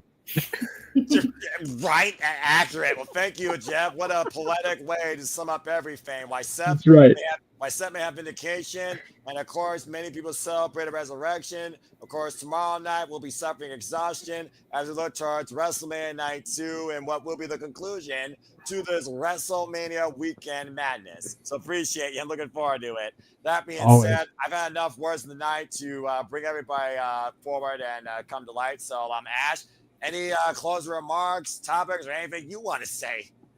Not that I can think of, but I apologize to get all business degree on your asses earlier. No, it's perfect. It's all good. It was perfect because people just want to bag on WWE so much. It's like, you know what? Yeah. If the competition was viable, they wouldn't fall under. Hey, they still somehow are above water. That's why they're on max. So that's got to count for something. I'm just saying. I meant in general, any of the competition over the last, 40, 50 years. it, right? I mean, again, they survived WCW. What does that tell you? And again, you follow that journey from the beginning. Thank you, Ash. And again, to she pointed out, she will also be going to Rebellion. So again, maybe a little. Oh, nice. Have fun. That is the plan. It's just so bloody expensive, and with everything going on around here, it's proving more challenging than I expected. But one way or the other, I will be at USC next Sunday. One way or the other. One way or another, Jeff will be at USC. Knock all right. I think he's gonna get the title one way, maybe next or week. Another. I gotta find you. All right, that's enough. Non-copyright, damn it. Non-copyright. Freaking hell. Karaoke. Bane of my existence still. Worse than the argument of Grande Americano and Chad Gable. And I'm never going to forget that argument. Oh, it's even worse than that, no, because the next one is May 10th, and it's time to play the music. It's time to light the lights. It's time for Muppets karaoke on the Shenanigans that night. Dun, dun, dun, dun. Oh, Stay with me, Noah. El Grande Americano. I don't want to anymore. I've had enough headaches as it is from Lucha Libre, all right? I've had enough. Okay, well, fine. Okay, fine. Just spell it for her, Noah. C-H-A... Oh, sorry. A-L... What? What? Wait. What? Wait. I've got Americano. C. Ay. Okay. Damn it. Vamos. Vamos a mañana. Come on, vámonos. Everybody, let's go. Come on, let's get to it. I know that we can do it. Swiper no swiping. Swiper no swiping. Oh my God. Noah, say your line. You see the tail in the opening. What? I don't Say- know what to say. Second night, Noah. Oh, that's Adios. right. Adios. See. The C. Folks, thank you for tuning in once again to the Saturday Shenanigans. As I endure the last bit of this madness, I'm not going to plug our way. He's not gonna take it anymore. Will you stop with the karaoke? The greatest world champion team of all time, right, David Arquette? Anyway. I mean, oh my did you not like it? I mean, even Elijah on Thursday was like, walk this way. You didn't like run this Team way. Aerosmith. Well, at least I can get behind AC/DC. Anyway. Aerosmith. Aerosmith. Fuck me. No, second night. Yeah, I'm done. My brain's fried. Culture, bands, business lessons His aside. brain's fried on 420. Oh my God! Noah's high on life. That's why. That's right. Noah's on life and press for wrestling. Damn it. Oh, brother. I was going to go to sleep too All right, before this madness. All right. Well, again, I love all you. Sometimes I question all of you. But again, no matter what, I thank all of you. And that goes to the chat as well. So as we've gone off the rails and I try and pull this into the final station and close the booth until literally after Sunday night. Thank you all for tuning in. Get some rest. Enjoy 420. Enjoy Easter. Enjoy wrestling. Enjoy life safely, please. And until the next time, I'm on your screen. And Jeff and JJ are on the screen as well to hear me call this. Adios. Buenas noches, everybody. In British Buenos Game Show dias, fashion, wherever close you're on. with all the different translations of goodbye. Ask for the lovely people. Remind them not to be a dickhead and say goodbye. How does that song go? Hello, buenos dias. I don't know. Yes. You follow me on X, the app formerly known as Twitter, at Shadow Badass. You can find me on the Spaces every Tuesday, Wednesday, Thursday. All the Spaces. My God, Spaces are going to be very interesting this week. Looking forward to engaging a little bit of conversation, but mostly listening in. But yeah, that's going to be a fun time. And also, don't be a dickhead. Subscribe to my YouTube channel, Batty for Wrestling. Don't be a dick. Yes. Yeah, that's a banner JJ made for me. Yeah, It's been an actor for a while. He has to forgive. Is that inspired by Batman the Animated Series or Batman Yes, Beyond? yes, it is. There are too many different versions of Batman. Which one's the most legitimate? That's a whole different conversation for another day that will probably go on for about the great Noah debate. Which Batman is best? Coming soon. I did All of them except George Clooney. Damn. I agree with Not you on accurate. that one. Sorry, accurate, but just being Harsh? No. Yeah, accurate but Harsh. harsh. There you go. Harsh is a good one. I'm sorry, I didn't like George Clooney's performance as both variants of Batman and Bruce Wayne as well. Although That's to okay. be fair, it's been a while since I have seen that movie, so I might rewatch it. So do an accurate comparison though, because it's not super fresh in my memory as the other Batman. Although I can't really say all Batman because I haven't watched the Robert Pattinson one, so I probably saw that one. That one was pretty good. I heard it was very good. I haven't gotten around to watching it yet. I didn't like the Riddler's portrayal though. I felt like the Riddler was not like the Riddler that we all know. Yeah, that's the only issue I have with it because I've seen the previews. I'm like, that's supposed to be the Riddler? Okay. Make a pause and live. Have a good night. Don't talk about Batman. Go to sleep. Be safe on 420. Don't be a dickhead. And if you're Latino or American, you all matter. Have a good night, folks. See you for Wednesday. See you for WrestleMania Sunday. Good night. He is risen. Y'all take your asses to bed. Oh my God. Freaking hell, man. No, heaven. It's different. No, come on, you. That's true. And enough singing, non copyright.